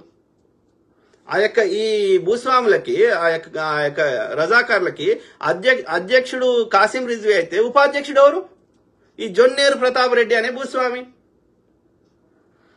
ఆ యొక్క నిజాం గారి యొక్క ప్రధానమంత్రి లాయక్ అలీ గారు వాళ్ళు క్లియర్ గా చెప్పారు, ఈ ఎంఐఎం అనేది అది ఒక ఫస్ట్ ముస్లింల యొక్క మంచి కోసం స్థాపించినమని స్టార్టింగ్ లో చెప్పినప్పటికీ దాన్ని మొత్తం ఒక రాడికలైజ్ చేసింది వీడు, ఈ కాసిం రిజ్వీ అనేటోడు. వాడొక న్యాయవాది వాడు. సో కాబట్టి వాళ్ళు ఏం చెప్పారు, నిజాం సంబంధించిన వాళ్ళు, ఈ కాసిం రిజ్వీ అనే ఈ ఎంఐఎంకి ఈ కాసిం రజాకర్లకి మాకు సంబంధం లేదు, పరిపాలన మా బ్రిటిష్ వాడు వెళ్ళిపోయినాక పరిపాలన మా చేయలేదు. గ్రామీణ ప్రాంతాలేమో ఈ కమ్యూనిస్టుల చేయలకు వచ్చినాయి. ఈ యొక్క భూస్వాములు వర్సెస్ ఈ యొక్క కమ్యూనిస్టులు కొట్లాడుకున్నారు. పరిపాలన మాకు లేదు, నిజాంది లేదు అని వాళ్ళు పబ్లిక్ లో చెప్పారు. ఇది వాస్తవం. దాన్ని కూడా హిందూ ముస్లిం కొట్లాడలేక సినిమాలు తీస్తే ఎవరికి చెప్తుర్రా చరిత్రని? Very very unfortunate, very it's a bad phase going on. కాబట్టి నేను ఏం చెప్తున్నా అంటే, ఎలాంటి ఆయుధాలు లేనటువంటి, ఎలాంటి శిక్షణ లేనటువంటి, ఎలాంటి ఒక ప్రొఫెషనల్ ట్రైనింగ్ లేనటువంటి వాళ్ళే ఒక సామాన్య రైతులు ఒక వెట్టి చాకిరి నుంచి బయటపడడానికి ఎంతమంది తమ ఆత్మ బలిదానం చేసుకుంటూ కూడా కొట్లాడారు. ముస్లింలు కూడా కొట్లాడారు కదా సాయుధ పోరాటంలో. ఆయన పేరేంటి, షేక్ బందగి. ఎవరు? కేసు వేసి భూస్వామికి వ్యతిరేకంగా కేసు వేస్తే ఆయనకు అనుకూలంగా తీర్పు వస్తే, ఆయన జర్నలిస్ట్ ఉండే, సో తీర్పు వస్తే ఆయనను మాటు వేసి ఈ యొక్క భూస్వామి రజాకర్ల ద్వారా చంపించిండు. ఆయన ముస్లిమే కదా. అంటే దీన్ని బట్టి అర్థం చేసుకోవచ్చు కదా, హిందూ ముస్లిం కొట్లాట కాదు రాయ్యా అని. భూస్వాములకి ఒక వెట్టి చాకిరీ చేసుకునే ఒక సామాన్యులకి మధ్యలో వెట్టి చాకిరీ. సో అణిచివేతకి వ్యతిరేకంగా జరిగిన పోరాటమే సాయుధ. భూస్వాముల అణిచివేతకు వ్యతిరేకంగా సామాన్యులు రైతులు పోరాడిందే ఈ యొక్క సాయుధ రంగితంగా పోరాటం. ఎందుకు ఆ ఎగ్జాంపుల్ చెప్తున్నా ఇక్కడ అంటే, వాళ్ళు ఆ రోజులన్నీ అంత పోరాట పరిమ చేయగలిగినప్పుడు మనం ఇప్పుడు ఎందుకు చేయలేము? ఈ యొక్క నయా రజాకర్ అనేటువంటి అమిత్ షా, మోడీ, చిన్నజీయరు, రాధా మనోహర్ లంబడి కొడుకుల వ్యతిరేకంగా అని మనం అడుగుతున్నాం. కాబట్టి మనందరం ఐక్యమైద్దాం, శూద్రులు అందరం ఐక్యమై ఈ యొక్క వివక్షను పెంచి పోషించే ఆర్యుల మత గ్రంథాలను గాలబెడదాం. వాళ్ళని ఈ యొక్క ఈ మూలవాసుల భారతదేశం నుంచి పారదోలుదాం. ఎక్కడ నుంచి వచ్చిరో ఆ పర్షియా దాకా తరిమి కొడదాం ఈ బాడుకోవాలని. అర్థమైందా? హిందూయిజం, మూలవాసులు మొక్కునే హిందూయిజం వేరు. అందులో యోగా, పరమత సహనము, సౌభ్రాతృత్వము, ధ్యానము, ఇవి యొక్క శ్రమణ పరంపర. రీసెర్చ్ చేయండి. వాట్ ఈజ్ శ్రమణ పరంపర, గురు పరంపర రీసెర్చ్ చేయండి.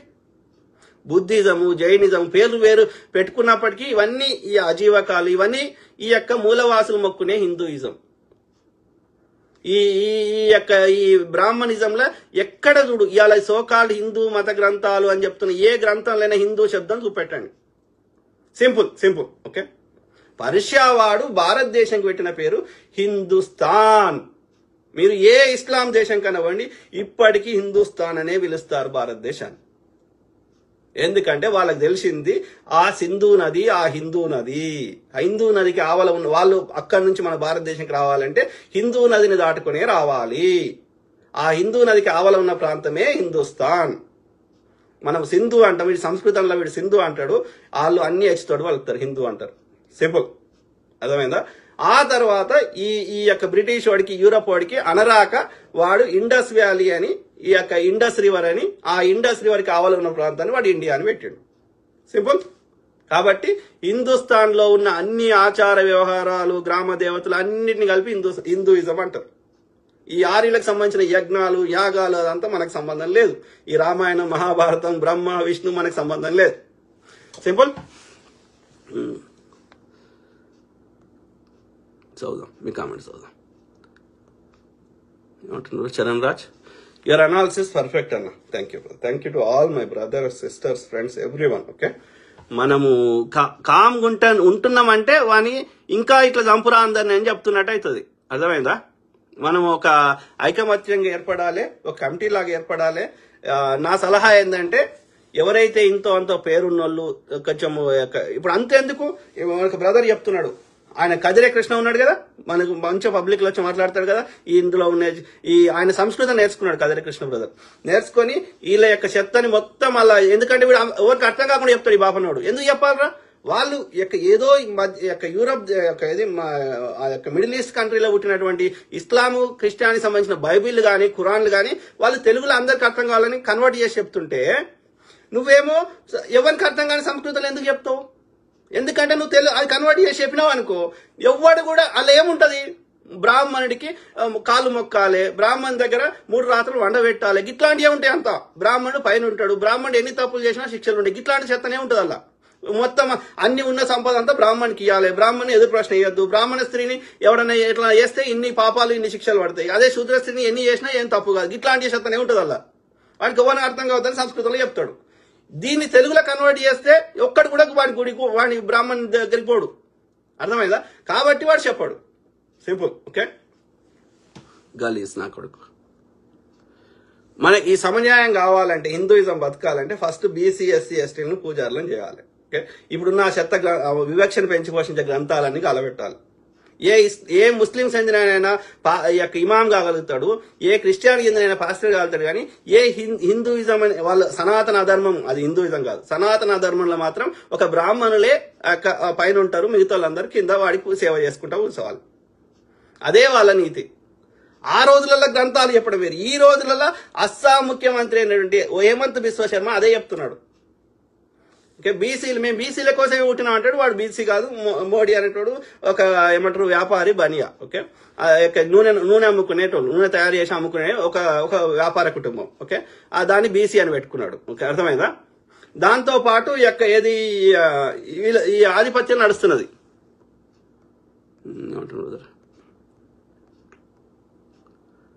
ఎవరు? సాయి లోకల్.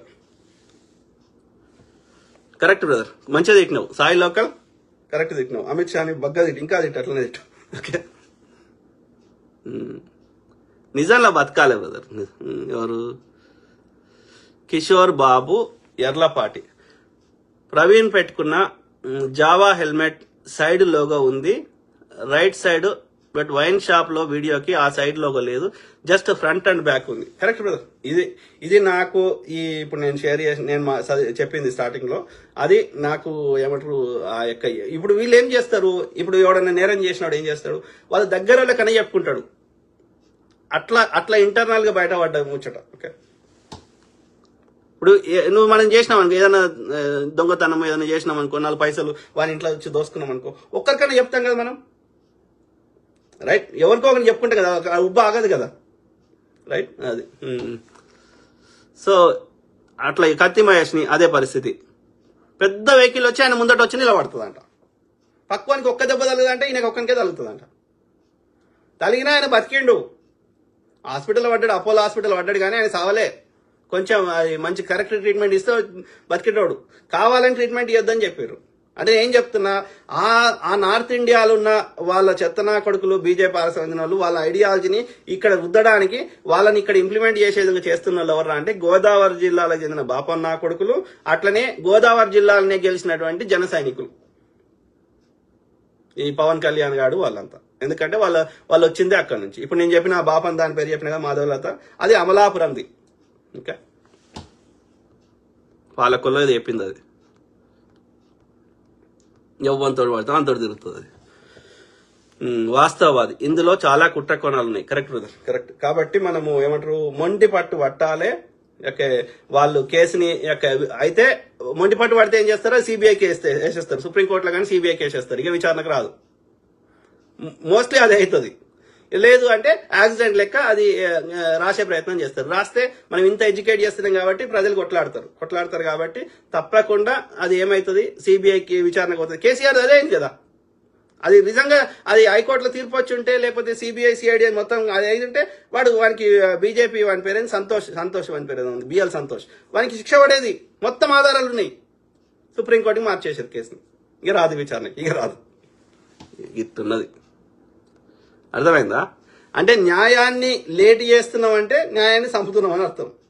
ఎన్కౌంటర్ చేస్తున్నాం అంటే ఆడ ఎన్కౌంటర్ చేసారు దిశాల గిశాల వాళ్ళే అని ఎక్కడుంది ప్రూఫ్?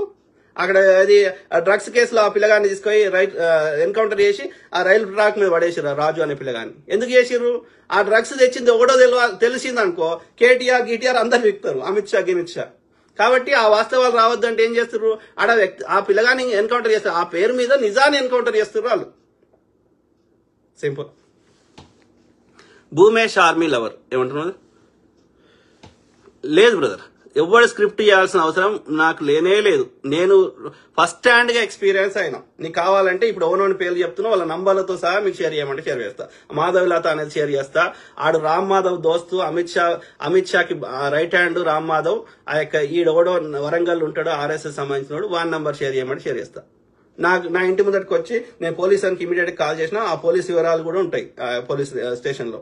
ఆ రికార్డు కూడా చేయమంటే చేస్తా. ఇమీడియట్ గా అపార్ట్మెంట్ మొత్తం కెమెరాలు పెట్టించిన. మరి ఉండొచ్చు కదా, వాడు నిజంగా నాతో పని ఉంటే ఉండొచ్చు కదా, పెద్ద బ్యాక్ ప్యాక్ వేసుకుని వచ్చి డోర్ కొడితే ఉండొచ్చు కదా, నేను డోర్ తీసేదాకా. పోలీసు వాడు వచ్చినా ఉండొచ్చు కదా. ఇప్పుడు నువ్వు జెన్యూన్ అనుకో, ఇప్పుడు ఎవడన్నా మెయిల్ ఇచ్చేటప్పుడు అనుకో ఉండొచ్చు కదా. ఎందుకు పారిపోతావు? ఎప్పుడు చూడనప్పుడు నాకు ఆరద్దాలు పలుగొట్టి ఎందుకు పోతావు? Common sense. అంటే ఇప్పుడు ఆ నిఖిల్ గుప్తా అనేటోడు అమెరికాకి ఎక్స్పైడేట్ చేసింది, అది అమెరికా ప్రభుత్వం కేసు విచారణ నడుస్తుంది, అది అబద్ధమా? Canada prime minister Justin Trudeau చెప్పింది అబద్ధమా? హిరేన్ పాండ్యాన్ని చంపింది అబద్ధమా? గోత్రాల కరసేవకులను చంపిన వాళ్ళు ఎవరు? ఆ కరసేవకుల పేరు మీద 142 మంది కరసేవకులను చంపింది ఎవరు? దాని పేరు చూపెట్టి 3,000 మందిని ముస్లిం సోదరులను చంపిందో, సోదరిమణులని గర్భవతి అని చూడకుండా చంపేశారు. చంపి పొట్ట కోసి ఆ పొట్టలో ఉన్న బిడ్డను తీసి బిడ్డను కూడా పొడిచిండాడు ఈ ఆర్ఎస్ సంబంధించిన. ఆయన అయితే ఆమె మొన్ననే చచ్చిపోయింది. ఆమె ఎవరు ఆయన ఒక ముస్లిం ఆయన ఉండే కాంగ్రెస్ ఎంపీ. ఆయన ఒక 200 మందిని కాపాడే ప్రయత్నం చేస్తే ఎంత ఘోరంగా చంపేశారు. ఆ కేసు ఎన్నిసార్లు కేసులు వేసినా విచారణకు రాలే. ఇది అబద్ధమా? ఆయన సంజీవ్ భట్ ఐపీఎస్ అధికారి కూతురు అమెరికాలో ఉండి కొట్లాడుతుంది, అది అబద్ధమా? ఎవరికి చెప్తున్నారు? మణిపూర్లో జరిగే 2 వర్గాల మధ్య కొట్లాట పెట్టింది అబద్ధమా? రోడ్డు మీద బట్టలు లేకుండా నడిపించింది అబద్ధమా? ఏదబద్ధం? మీరు అబద్ధాన్ని బతుకుతున్నారు, నిజాన్ని అంగీకరించలేకపోతున్నారు. వాడు ఆ వాట్సాప్ యూనివర్సిటీలో చెత్త నింపేది నమ్ముతున్నారు. మీ బ్రెయిన్ లో పెండ ఉంది. చెప్పండి రా మీరు. ఇప్పుడు నేను చెప్పింది అబద్ధం అయితే ఆ ల్యాబ్ పంపిద్దాం, రావు పెండను వచ్చని. దేవత కదా, దేవత పాలు వారవసుకుంటలేదు, ఆవు గోమాత రక్తం వారవసుకుంటలేదు, కానీ ఉచ్చ పెండ వారవసుకుంటుంది. పట్టండి అట్లా గట్టిగా దాన్ని ఉచ్చ బయటకు రాకుండా పట్టుకోండి. ఆవు ఉంటుందో సత్తుందో చూద్దాం. పనికొచ్చేది కదా, క్యాన్సర్ తగ్గించేది కదా, ఉచ్చ లోపల ఉంటే ఆవుకి ఇంకా ఏ రోగాలు రావు కదా. దొరకబట్టండి, రాకుండా మీరు అడ్డం పెట్టండి మీ ముఖాలు. పిచ్చి పడుకో. ల్యాబ్కి పంపిద్దాం పదా. కుళ్ళిపోతే ఆహారమైన ఇంకోటి కుళ్ళిపోతే అది ఎరువుగా కన్వర్ట్ అవుతుంది, నైట్రోజన్ వస్తుంది అందులోకెళ్ళి. అది చెట్లకు మంచిది. చెట్లు కార్బన్ డైఆక్సైడ్ నైట్రోజన్లు తీసుకొని ఆక్సిజన్ ఇస్తాయి. కామన్ సెన్స్ బ్రెయిన్ లేదురా. నా చిన్నప్పుడు చూస్తాను వాళ్ళు ఎరకలు ఎవరో ఆ యొక్క రోడ్డు మీద పడే పందిది అది మేకలది అన్ని తీసుకొని ఆ యొక్క పొలంలో వేసేటోళ్ళు. ఈవెన్ చాలా మంది ఊరవతలు పోయి ఆ పొలాలలో పోయేటోళ్ళు. అప్పట్లో ఇన్ని బాత్రూమ్లు ఫెసిలిటీస్ లేని రోజులలో అదంతా ఎరువు మీద కన్వర్ట్ అయ్యేది. ఎందుకైతే 3 రోజులు కడుపులో ఉంటే ఏమవుతుంది? ఆహారం కుళ్ళిపోతుంది, అలా బ్యాక్టీరియాలు వైరస్లు వస్తాయి. కానీ చెట్లకు మంచిది అది. మాత్రం కామన్ సెన్స్ వాడనటువంటి వాళ్ళు మీరు రాసుకో పూసుకో అని చెప్తే అట్లా కూడా కావు పెండ ఉచ్చో తాగి ఆయన చచ్చిపోయిండు. ఇట్లా ఎందుకు మరి సారి చెప్పిండు రామ్దేవ్ గాడు, కరోనా వేసుకో తగ్గుతుంది అన్నాడు. ఆ యొక్క పెండల సుగంధ ద్రవ్యాలు అమ్ముతున్నాడు ఆడు పతంజలిలా. మరి సుప్రీంకోర్టులో డాక్టర్లు అందరు కేసేస్తే సారీ అనుకుంటే ఎందుకు పోయిండ్రా? కదా, నిలబడాలి కదా, కొట్లాడాలి కదా, వాని లోపల న్యాయం ఉంటే. సిగ్గులేని నా కొడుకులు. నేనెందుకు చెప్తారా, నాకేం అవసరం రా? నాకు వాళ్ళు షేర్ చేసిన దాన్ని నేను వాయిస్ ఇస్తున్నా అంతే. కాదు అయితే ఇప్పుడు నేను చెప్పిన దానికి రీసెర్చ్ చేయండి, చెప్పండి రా. నీకు ఇన్ని యాక్సిడెంట్లు అయినాయి కదరా, ఎక్కడన్నా శరీరం మీద బండి వచ్చి ఉన్నదా? ఎక్కడన్నా నేను ఎన్ని చూసినా బండి తునకలైంది, శరీరం తునకలైంది. బండి ఒక దగ్గర పడ్డది, శరీరం ఒక దగ్గర పడ్డది. అట్లా శరీరం మీద అట్లా పడుతుందిరా. లోపల తొడ కాలు మీద కాలుతుందంట, కానీ మీద మాత్రం పాయింట్కి ఏం కాలదంట. ఎట్లా సాధ్యం రాది? ఈ శరీరం మీద ఈ యొక్క రక్తం కాలుతో దొక్కినట్టు ఎందుకుందిరా? తల చుట్టేది వెనక ముందు హెల్మెట్ ఉండగా కూడా వెనక తగులుతుందిరా. ఎవరికి రా నీతులు చెప్తుంది? విజయవాడ దాకా లెక్క కరెక్ట్ ఉంది, విజయవాడ నుంచి మొత్తం తేడా ఉంది. అక్కడ నుంచి బండి నడిపినోడు విజయవాడని చంపేసారు. ఇక మిగతాదంతా ఆయనే కాదు, ప్రవీణ్ బ్రదర్ గానే కాదు, ఆ విజయవాడ మిగతా పెడుతున్నాయి అన్ని. అది కేసును తప్పుదో పట్టియడానికి, అది న్యాచురల్ డెత్ గా యాక్సిడెంట్ క్రియేట్ చేయడానికి ప్రయత్నం చేస్తున్నారు, కానీ ఫెయిల్ అవుతున్నారు. సింపుల్. ఓకే, అంటే నకల్ కర్నే కే లియే భీ అకల్ చాయి అంటారు. అకల్ ఉండదు, ఎందుకంటే వాడు నాకు అన్ని అధికారాలు ఉన్నాయి, మీడియా ఉంది, ఐ కెన్ ఎప్పుడైనా ఉల్లు చేస్తా అంటే అది ఎల్లకాలం వర్కౌట్ కాదు. ప్రకృతి చాలా బలమైంది, అర్థమైందా? కర్రు కాల్చి వాత పెడుతుంది, ఎల్లకాలం నడవది. ఎల్లకాలము అన్యాయం నడవది. చేయండి, ఎంతమంది చంపుతారో చంపండి చూద్దాం. ఎవరు? విఎస్ వాసు. బీజేపీకి వేరే దారి లేదన్న ఒక కథ ఉంది చూడు. చిన్నప్పుడు ఎవరికైనా తిట్టాలంటే మా ఫ్రెండ్ ని అరే వాడు వస్తుండు, నువ్వు అక్కడ నిలబడు, నిన్ను తిడతా, అప్పుడు వాడి మీద నా కోపం తీర్చుకుంటాను అని వాడి ఫ్రెండ్ ని తిట్టినట్లు తిట్టి అక్కడి నుంచి వెళ్తున్న వాడిని తిడుతున్న ఆనందంగా ఫీల్ అవుతాడు. బీజేపీ ఓవైసీల ఇద్దరి ఒప్పందం అదే. Correct brother. ముస్లింల ఓట్లు ఈ సెక్యులర్ పార్టీకి పడకుండా చేస్తాడు వాడు, అంటే ముఖ్యంగా కాంగ్రెస్ కానీ ఇంకా వేరే సెక్యులర్ పార్టీలకు కూడా. ఎస్, అట్లనే ఇక బీజేపీ మెజారిటీ హిందువులు ఉన్నారు కాబట్టి హిందువుల ఓట్లు అలా సగం బీజేపీకి పడ్డా చాలు. వాడు వేయడు, హిందువు వేయడు వానికి, ఎందుకంటే హిందువు చేసిన మంచి పని ఒక్కట్లేదు. కాబట్టి ఏం చేయాలి? ఇవన్నీ దృష్టి మరల్చాలంటే హిందూ ముస్లిం కూడా తీసుకురావాలి. నువ్వు హిందువులని కొట్టు, నువ్వు హిందువులను తిట్టు, హిందువులను చంపు, నేను ముస్లిం తిడతా. అంటే ఈ యొక్క వాళ్ళకి ముస్లింలకి అభద్రతా భావాన్ని క్రియేట్ చేసి ఆ ఎంఐఎం వాడు ఉంటేనే కాపాడుతాడు అన్న భావాన్ని క్రియేట్ చేయాలి. సేమ్ థింగ్ విత్ బీజేపీ వాడు ఉంటేనే హిందువులకు రక్షణ ఉంటుందన్న భావాన్ని క్రియేట్ చేయాలి. మళ్ళీ ఇద్దరిని కొట్టేదోడు వాడే ముస్లిం కొడతాడు, ఎంఐఎం వాడే, వీడు బీజేపీ వాడే హిందువులను కొడతాడు. కానీ ప్రజల్ని ఏమారుస్తారు అంటే వీళ్ళ డే టు డే సమస్యల్ని, వీడి బీజేపీ వాడు దోసుకున్న దోపిడిని, ఎంఐఎం వాడు దోసుకున్న దోపిడి నుంచి ప్రజల దృష్టి మరల్చాలి. ఇది నడుస్తున్నది. ఇంటెలిజెంట్ గా ఆలోచించడం ఎవరు వీళ్ళ ట్రాప్ లో పడరు. కానీ మెజారిటీ ప్రజలు అమాయకులు ఎక్కువ మంది, ఎడ్డిగోదలు ఎక్కువ ఉన్నారు కాబట్టి మనలాంటి వాళ్ళని చెప్తుంటే వీళ్ళ కూసాలు కదులుతున్నాయి కాబట్టి ఆ చెప్పేటోళ్ళందరినీ ఇట్లా చంపే ప్రయత్నం చేస్తున్నారు. As simple as that. Okay, ఎవడని చెప్పితే మీ లోపాలు సరిదిద్దుకోవాలి, ప్రజలకు మంచి చేసే ప్రయత్నం చేయాలి తప్ప అందుకోసం మా నెత్తినోరు కొట్టుకోవడం తప్ప ఎవడు అంటే కాదు. ఇప్పుడు కాంగ్రెస్ ఒడగొట్టాలంటే వాడు 4-5 ఐటీలు కడితే నువ్వు 10 కట్టు, వాడు ఒక్క నాగార్జున సార్ కడితే నువ్వు 10 కట్టు, నీకే ఓటేస్తారు కదా, అయిపోయింది కదా. అట్లా చేసినావు అనుకో నువ్వు దీన్ని దోసుకోలేవు. కాబట్టి ఏం చేయాలి? నీ దోపిడి నుంచి ప్రజలను దృష్టి మరల్చాలి, అంటే కయ్యం పెట్టాలి. బ్రిటిష్ వాడు కదే చేసిండు. హిందువులు ముస్లింలు కలిసి వాని దేశంలోకి వెళ్ళిపోమని కొట్లాడిరు. ఫస్ట్ కొట్లాడింది ఎవరు? టిప్పు సుల్తాన్, బ్రిటిష్ వాడికి వ్యతిరేకంగా వాని ఆధిపత్యాన్ని అంగీకరించిన వాడు. అట్లా ఎంతో మంది ముస్లింలు కొట్లాడారు. కొట్లాడుతుంటే వాడి యొక్క బంగారు పాతిగుడ్డు 60 దేశాలు, రవి అస్తమించిన సామ్రాజ్యం 60 దేశాల్లో వాడు యొక్క అధికారంలో ఉంటే అందులో పెద్ద దేశము వానికి బంగారు బాతిగుడ్డు ఏది అంటే భారతదేశం.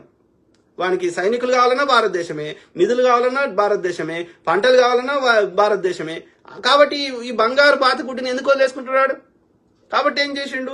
హిందూ ముస్లింలకు మధ్యలో వైషమ్యాలు తెచ్చిండు. బెంగాల్ అనేది విభజించి ముస్లింలు ఎక్కువ ఉన్న ప్రాంతాన్ని, హిందువులు ఎక్కువ ఉన్న ప్రాంతాన్ని విభజించి ఆ విధంగా లార్డ్ కర్జన్ అనేటోడు 1906లో ఆ విధంగా హిందూ ముస్లింల మధ్యలో ఫస్ట్ కొట్లాడ పెట్టిండు. ఇంకా అప్పటి నుంచి రావణ కాష్టం నడుస్తూనే ఉన్నది. ఆ యొక్క బ్రిటిష్ వాని బూట్లు నాకినటువంటి ఈ యొక్క స్వతంత్ర ఉద్యమంలో పాల్గొన్నటువంటి 2 నేషన్ థియరీ కింద దేశాన్ని 2 ముక్కలు చేయమన్నటువంటి ఈ యొక్క బ్రిటిష్ బూట్లు నాకిన సావర్కర్లు, హెడ్గేవాకర్లు, ఈ బాపన్న కొడుకులు. అప్పుడు బ్రిటిష్ వాని కింద ఆర్మీకే పనిచేసిన వాళ్ళు వీళ్ళే, అప్పుడు వాని యొక్క రాతపూత పనిచేసిన వాళ్ళు వీళ్ళే, అన్ని రాజభోగాలు అనుభవించింది వీళ్ళే. మళ్ళీ ఇప్పుడు మళ్ళీ గాంధీని చంపింది వీళ్ళే, మళ్ళీ ఇప్పుడు అందరిని భరతమాత ముద్దు బిడ్డలు చంపుతుంది వీళ్ళే. అంటే బ్రిటిష్ వాడు వాళ్ళ వారసులని భారతదేశంలో వదిలిపెట్టి పోయింది ఎవరన్నా అంటే బ్రిటిష్ వాడిని బూట్టు నాకిన ఈ యొక్క బీజేపీ ఆర్ఎస్ చెందినటువంటి సావర్కర్లు, బాపన్న కొడుకులైన సావర్కర్లు, హెడ్గే వ్యాకర్లు. వాళ్ళ పిల్లలు మంచుకుంటారు కానీ ఈ బీసీ పోరగాళ్ళని నాశనం చేస్తున్నారు. అర్థమైందా? ఆ మతం పిచ్చి పేరు మీద ఒక ఏమంటారు ఫెనటిక్ తయారు చేస్తున్నారు, అంటే ఒక ఉన్మాదులను తయారు చేస్తున్నారు. Very unfortunate. మనం ఎడ్యుకేట్ చేయాలి. జై Madiga. Good job. Thank you brother.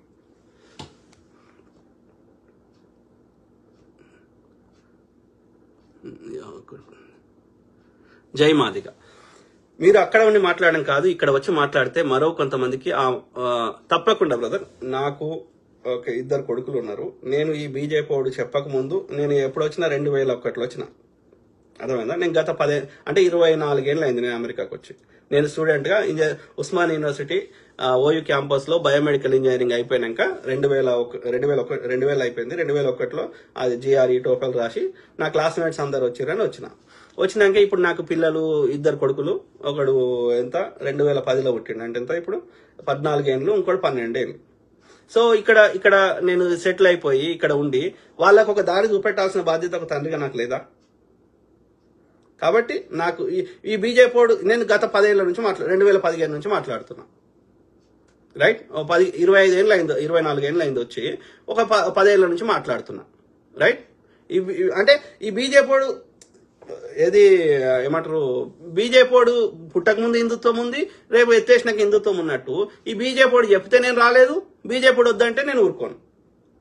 నా బరువులు బాధ్యతలు తీరినాక నాకు ఎప్పుడు వీలైతే అప్పుడు వచ్చే ప్రయత్నం చేస్తా. ఎందుకురా? మా అమ్మ నాయన సిద్దిపేటలో ఉంటారు, నా చెల్లె సిద్దిపేటలో ఉంటుంది, మా చుట్టాలు అంతా సిద్దిపేట సరౌండింగ్స్ ఉంటారు, మా ఇంకో చెల్లె సికింద్రాబాద్లో ఉంటుంది. ఇంకా మా చుట్టాలు హైదరాబాద్లో, మా సిద్దిపేట సరౌండింగ్స్ లో ఎక్కువ ఉన్నారు. ఎందుకు రాను? ఎడిగోతా? తప్పకుండా వస్తా. కానీ టైం దేనికైనా టైం వస్తుంది. నేనేమంటున్నా, ఎక్కడున్నా సరే ఇప్పుడు టెక్నాలజీ వచ్చినాక ప్రపంచం చిన్నగా అయిపోయింది. కాబట్టి ఎక్కడున్నా సరే మనం ఒక ప్రణాళికాబద్ధంగా, ఒక ఐకమత్యంగా, ఒక ఐడియాలజీ పరంగా కొట్లాడితే ఎంతమంది చంపుతాడు, ఎవరిని చంపుతాడు?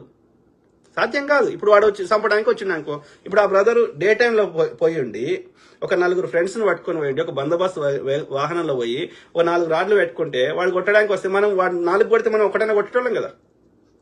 పరిస్థితి ఇంత దారుణంగా ఉండేది కాదు కదా. పోలీసులకు ఫోన్ చేస్తలేం కదా, ఫ్రెండ్స్కి ఫోన్ చేస్తలేం కదా.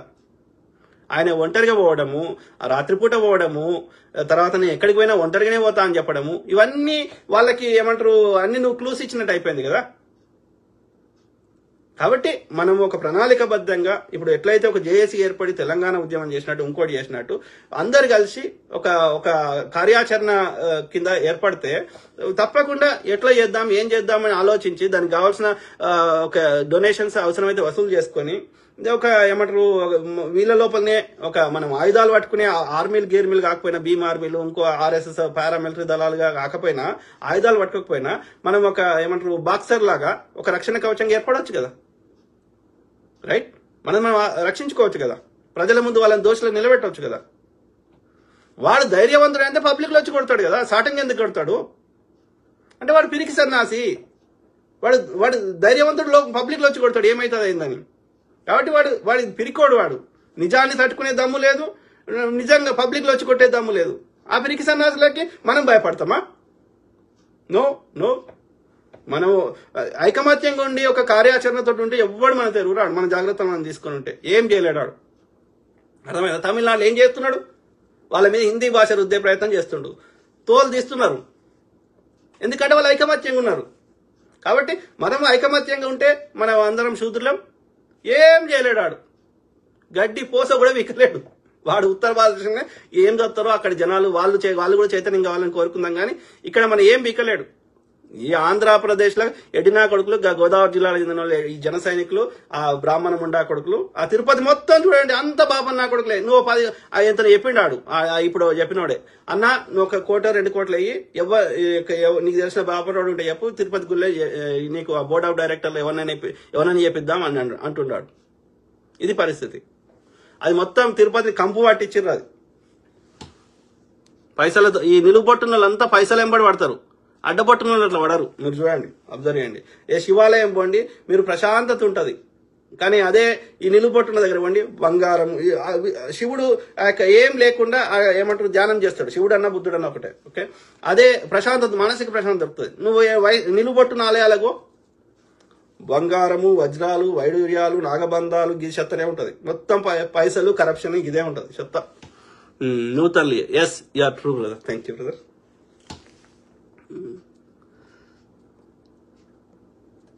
ఏమంటున్నా తిడుతున్నాడు వాడు. తులసి రామకృష్ణారావు లంకిపల్లి. ఎందుకురా అబద్ధం ఆడతావు?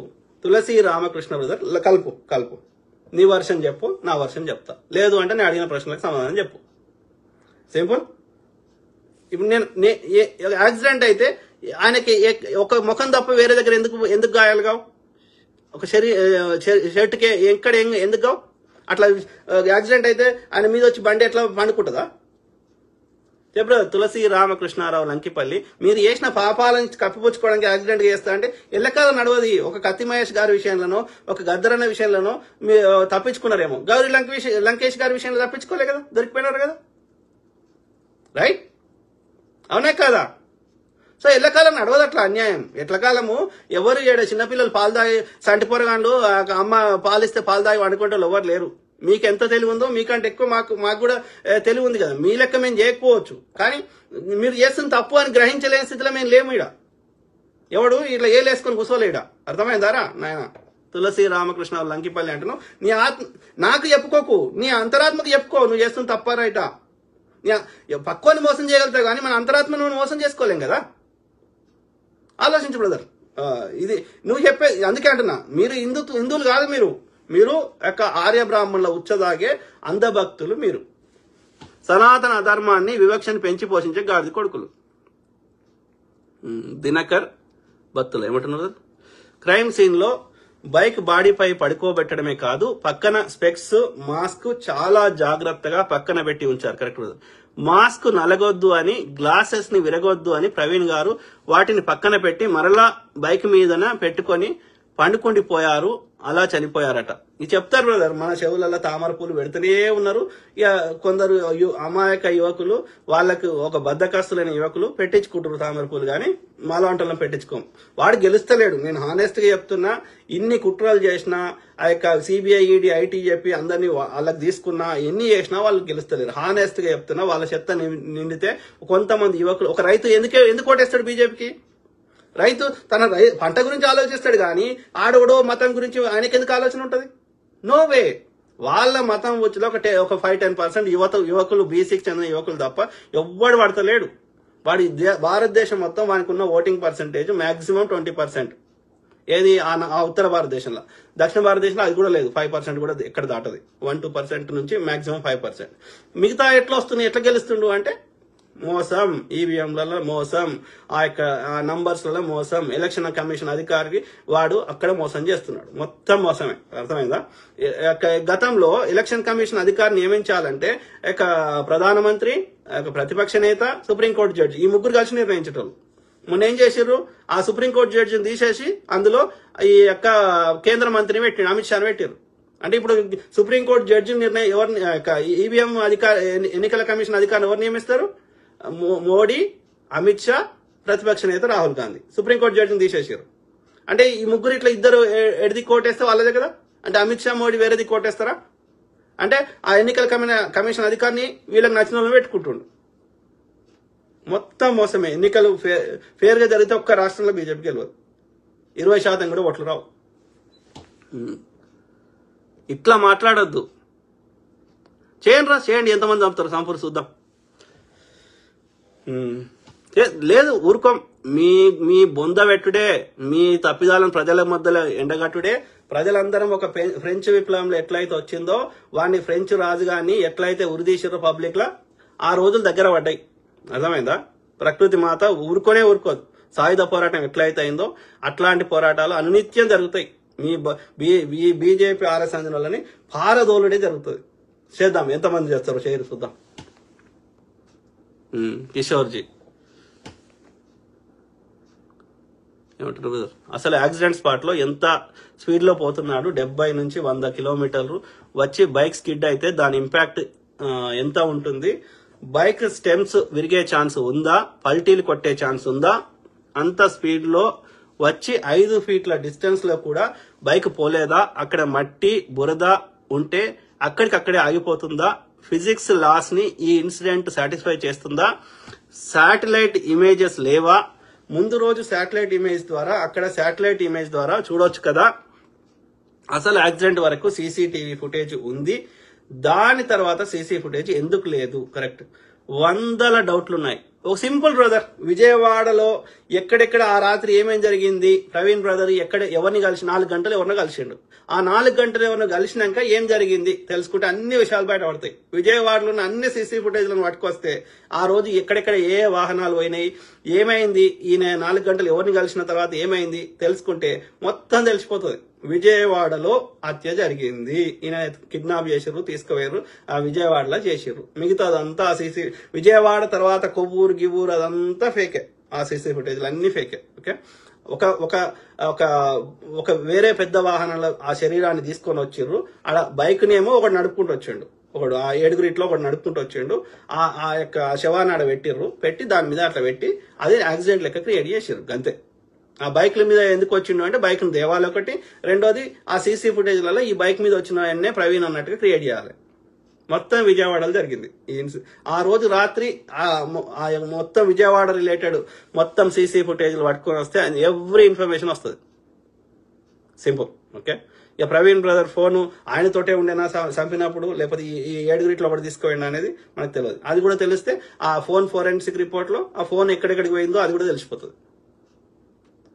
ఓకే, కాబట్టి ఇప్పుడు శరీరంలో ఏమైంది అనేది పోస్ట్ మార్టం చెప్తుంది, ఈ మిగతా అన్ని ఫోరెన్సిక్ చెప్తుంది. ఆయన శరీరం, ఆయన యొక్క యాక్సిడెంట్ స్పాట్ లో దొరికిన వస్తువుల మీద ఎవరి ఎంట్రికలు పడ్డాయి, ఎవరి రక్తం పడ్డది, ఎవరి ఉమ్ము పడ్డది, ఇవన్నీ లేకపోతే ఇంకేమేమి ఉన్నాయి అనేది ఆ ఫోరెన్సిక్ లో చెప్తుంది.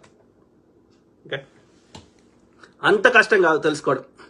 ప్రభుత్వం చిత్తశుద్ధిగా వాళ్ళకి ఆల్రెడీ తెలుసు మొత్తం ముచ్చట, కానీ మన కోసం, మన సాటిస్ఫాక్షన్ కోసం నిష్పక్షపాతంగా ఇవన్నీ రిపోర్ట్లు పెడితే అన్ని బయటకు వస్తాయి. సింపుల్. ఏదొచ్చినా ఇవన్నీ ఇట్లా ఉన్నదని తెలిస్తే అది సిబిఐ విచారణకు పోతుంది, సుప్రీంకోర్టులో కేసు అవుతుంది, అది విచారణకు రాదు. సింపుల్. అయినా సరే ఒక మానవత్వం అనేది ఉండాలి కదా.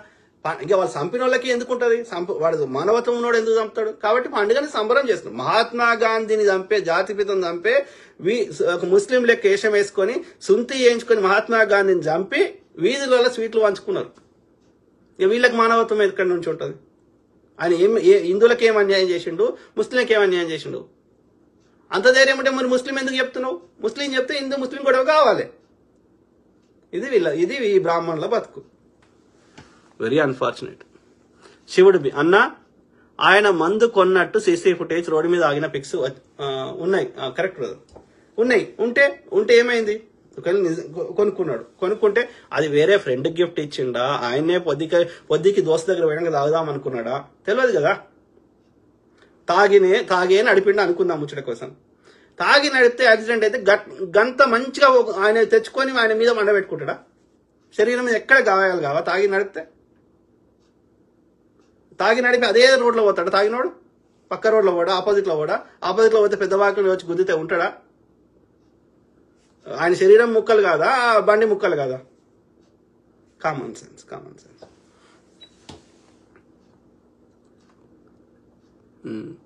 శివుడు బి ఈ రోజు 8 PM నుండి మీడియాలో ప్రవీణ్ గారు మందు కొన్నట్లు. కరెక్టే బ్రదర్, మందు కొన్నంత మాత్రాన ఏమైతుంది? ఎవరు కొంటలేరు మందు కొన్నంత మాత్రాన అది యాక్సిడెంట్ అయింది అనడానికి ఏం ఆధారం ఉంది? మందు కొంటే తప్ప నేరమా? నేను దోస్తు దగ్గర పోతున్నా, వానికి మందు అంటే ఇష్టం, వానికి నేను గిఫ్ట్ ఇస్తా కావచ్చు, లేకపోతే నేనే ఆడికి పోయినాక దోస్తుతో కలిసి తాగుదాం అనుకున్నా కావచ్చు, రిలాక్స్ అవుదామని. తప్పేముంది అందులో? అదే మనది ఏంది, నిజ నిర్ధారణ ఏంది? మందు గురించి కాదు కదా, మందు గురించి కాదు, అది యాక్సిడెంటా కాదా అనేది. మందు కొనడానికి యాక్సిడెంట్కి ఏం సంబంధం? యాక్సిడెంట్ అయితే గట్ల అవుతుందా, పండుకున్నట్టు అవుతుందా, ఎక్కడ శరీరం గాయాలు కావా? గద ఆలోచించు. వాళ్ళు ఎంతసేపు వాళ్ళ ప్రయత్నం అంత ఏంది ఇవన్నీ పెట్టే ఉద్దేశం, అది యాక్సిడెంట్ అని భ్రమను క్రియేట్ చేయాలి, కేసుని క్లోజ్ చేయాలి, అది వాళ్ళ కుట్ర. చంద్రబాబు నాయుడు గారు క్లియర్గా చెప్పారండి, gave instruction to IG to close the case same day.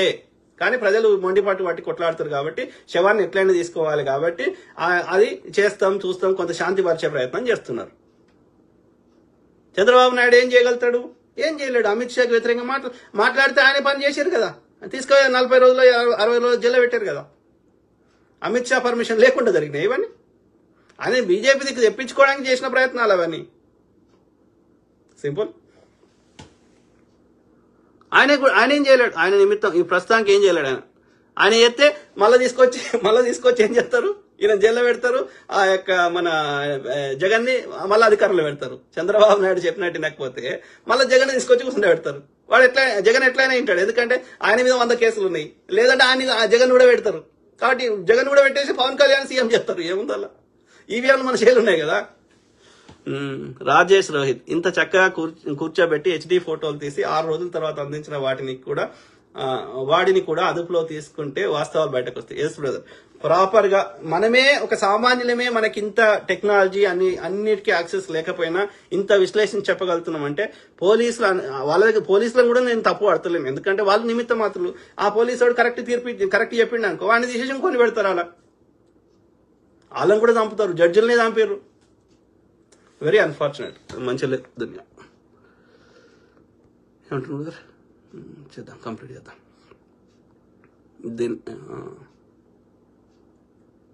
ఆయన్ను అంతకు ముందే చంపేశారు సార్. కరెక్ట్. ఆయన విజయవాడనే చంపేశారు సార్. విజయవాడలో ఆయన ఎవరినో కలిసేసి వెళ్ళిపోయేటప్పుడే ఆయన పట్టుకొని మొత్తం చేయాల్సిన చేసేసారు. ఆయన లాగా వేరొకడు. Correct. Yes, Kumar Prasad. Yes brother. Joy John, ఆ మందు కొన్న సమయం 10 గంటలు, అంత దూరం 1 గంటలో రాగలడా? కరెక్ట్. విజయవాడలో చంపేశారు, ఇది నిజం. Correct brother. శివుడు. రత్నం కలగాత అంతా ఒక ప్లాన్ ప్రకారం చేసారు కొడుకులు. ఒక్కరిని లేకుండా చేస్తే ప్రవీణ్ అన్న లాంటి వాళ్ళు వేలల్లో పుట్టుకొస్తారు. Correct brother. అదొక భయోత్పాతాన్ని క్రియేట్ చేయడం. అంటే ఎవ్వడు కూడా ఈ యొక్క రాముని గురించో ఈ యొక్క హిందుత్వంలో ఉన్న మూఢత్వాల గురించి ప్రశ్నించకూడదు. ఎందుకంటే నువ్వు ఏసయ్య ప్రభు గొప్పోడు అని చెప్పుకుంటే వాళ్ళకి సమస్య లేదు. కానీ నువ్వు రాముడు ఇట్లా, సీతను అట్లా అన్నాడు, ఇంకోటి అన్నాడు అంటేనే వాళ్ళకి సమస్య వస్తుంది. నువ్వు ఏసయ్య గొప్పోడు అని చెప్పుకొని నువ్వు కన్వర్ట్ చేసుకో, నువ్వు సంపాదించుకో, వాళ్ళకి ఏ సమస్య లేదు. వాళ్ళ సంపాదన మీద దెబ్బ కొడతా అంటే, వాళ్ళ యొక్క ఎగ్జిస్టెన్స్ మీద దెబ్బ కొడతా అంటే, వాళ్ళు ఈ రాముని పేరు చెప్పుకునే వాళ్ళు రాజకీయం చేస్తున్నారు, రాముని పేరు చెప్పుకునే వాళ్ళు దోసుకుంటున్నప్పుడు నువ్వు రాముని ఇట్లా అట్లా అంటే వాళ్ళ ఆర్థిక మూలాల మీద దెబ్బ కొడుతున్నావు, వాళ్ళ అధికారం మీద దెబ్బ కొడుతున్నావు. కాబట్టి వాళ్ళకి తట్టుకోలేకపోతున్నారు. కాబట్టి వాళ్ళు చేసేది చేస్తున్నారు. అది కత్తి మహేష్ గారైనా, ఇక్కడ ఈ బ్రదర్ అయినా, రేపు ఇంకో బ్రదర్ని కూడా చేయడానికి వెనకాడారు. కాబట్టి మన జాగ్రత్త ఉండడం తప్పు లేదు. ఉండడం అంటే నోరు మూసుకోమని కాదు, మనం ఆత్మరక్షణ చేసుకోవడం ముఖ్యమని చెప్తున్నా.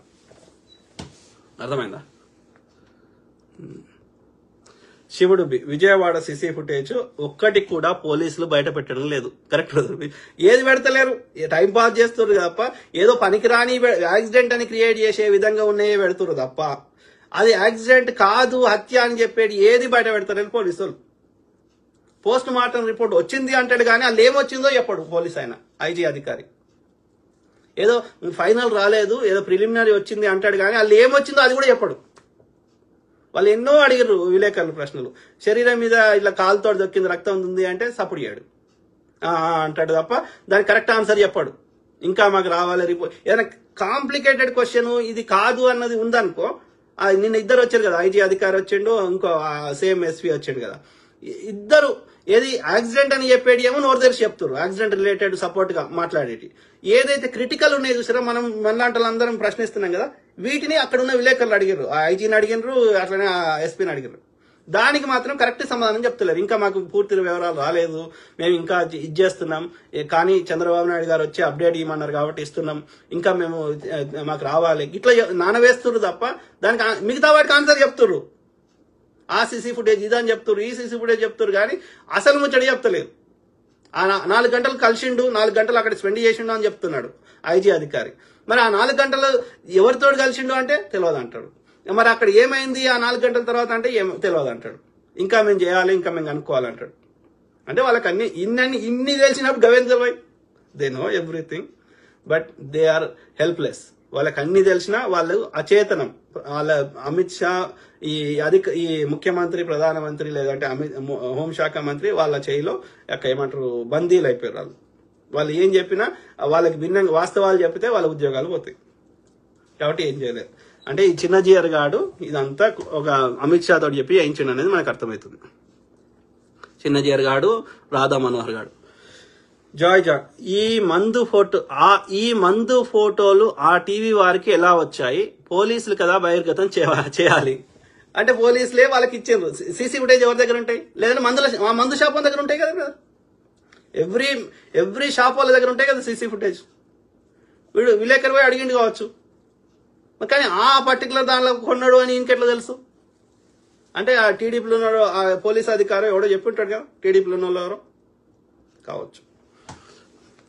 అంటే ఈ విలేకరునికి ఆడ పైన కూటమి ప్రభుత్వంలో కాంటాక్ట్లు ఉన్నాయని అర్థమవుతుంది. Srinathan common sense correct. ఎవరు ఏమంటున్నారు కదా, శ్రీనివాసరావు కంచుమర్తి ఏమంటున్నారు కదా, టోల్ గేట్ దగ్గర బైక్ డ్రైవ్ చేసినోడు, బార్ షాప్ దగ్గర వైన్ కొన్నోడు, ఈ 2 పిక్స్ లో ఉన్నోడు కానే కాదు.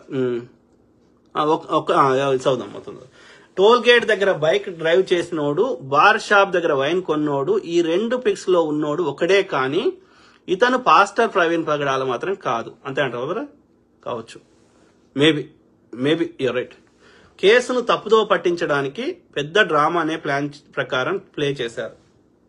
I think so brother, maybe you're right. ఇలాంటివి మేము ముందే ఊహించాం. ప్రవీణ్ పగడాల మందు త్రాగడు, అతను గాడ్స్ ఇన్నోసెంట్ కావచ్చు బ్రదర్. ఈ బ్రదర్ కి ప్రవీణ్ బ్రదర్ గురించి బాగా తెలుసు అనుకుంటా. మేము డిమాండ్ చేసేది ఒక్కటే, కేసు తప్పుద్రోవ పట్టకుండా వాస్తవాలు బయటకు తీసుకురండి. ఇలాంటి ఫేక్ వీడియోలను నమ్మవద్దు. టోల్ గేట్ దగ్గర బైక్ డ్రైవ్ చేసినోడు, బార్ షాప్ దగ్గర వైన్ కొన్నోడు, ఈ 2 పిక్స్ లో ఉన్నోడు ఒక్కడే కానీ, మళ్ళీ రిపీట్ చేసినావు బ్రదర్, ఒక్కడే కానీ ఇతను పాస్టర్ ప్రవీణ్ పగడాలు కాదు.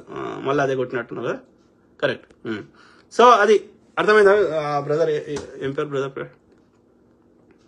శ్రీనివాసరావు కంచుమర్తి, కరెక్ట్ చెప్తున్నాడు. సో తాగడంట మరి, అంటే ఆయన జీసస్ ని పవిత్రంగా పూజిస్తాడు కదా, తాగడం. సో కిషోర్జీ, అసలు యాక్సిడెంట్ స్పాట్ లోకి హైవేలో కాకుండా వేరే రూట్ లో వచ్చి బ్యాక్ సైడ్ నుంచి బాడీను ఆ స్పాట్ లో పెట్టే ఛాన్స్ లేదా? ఉండొచ్చు, మనకేం తెలుసు. క్రిమినల్ అనేటోడు వాడు ఒక పథకం ప్రకారం ఒక ప్రీ ప్లాన్ గా చేసిన వాడికి ఏమని చేయగలుగుతారు వాళ్ళు? దే కెన్ డూ ఎనీథింగ్, చేయొచ్చు. ఎవరికి తెలుసు? We don't know. ప్లస్ అది నరసాపురం అంటే వాళ్ళ కిందకి వస్తుంది. ఆ కొవ్వూరు అనేది నరసాపురం కాన్స్టిట్యుయెన్సీ కింద వస్తుందా? ఆ బీజేపీ ఎంపీకి సంబంధించిన వాడు ఉన్నాడు కదా, భూపతి రాజు శ్రీనివాస వర్మ, వన్ కాన్స్టిట్యుయెన్సీ వస్తుందా? నాకు తెలియదు. ఎందుకంటే నాకు ఆంధ్ర గురించి అంత డీటెయిల్గా తెలియదు, ఏది అన్ని ప్లేస్ల గురించి. జాయ్ జాన్, ఆ సదరు వైన్ షాప్ ఓనరు పోస్ట్ పెట్టారు, ఆ షాపుకి ప్రవీణ్ గారు రాలేదని. అయితే అది ఎవడో ఉన్నాడు, వేరే వాడు ఉన్నాడు, ఆ ఏడుగురు ఇట్లా వాడు ఒకడు ఉన్నట్టున్నాడు. ఆ ప్రవీణ్ బ్రదర్ వేసుకున్నాడేమో జాకెట్ అవన్నీ కావచ్చు.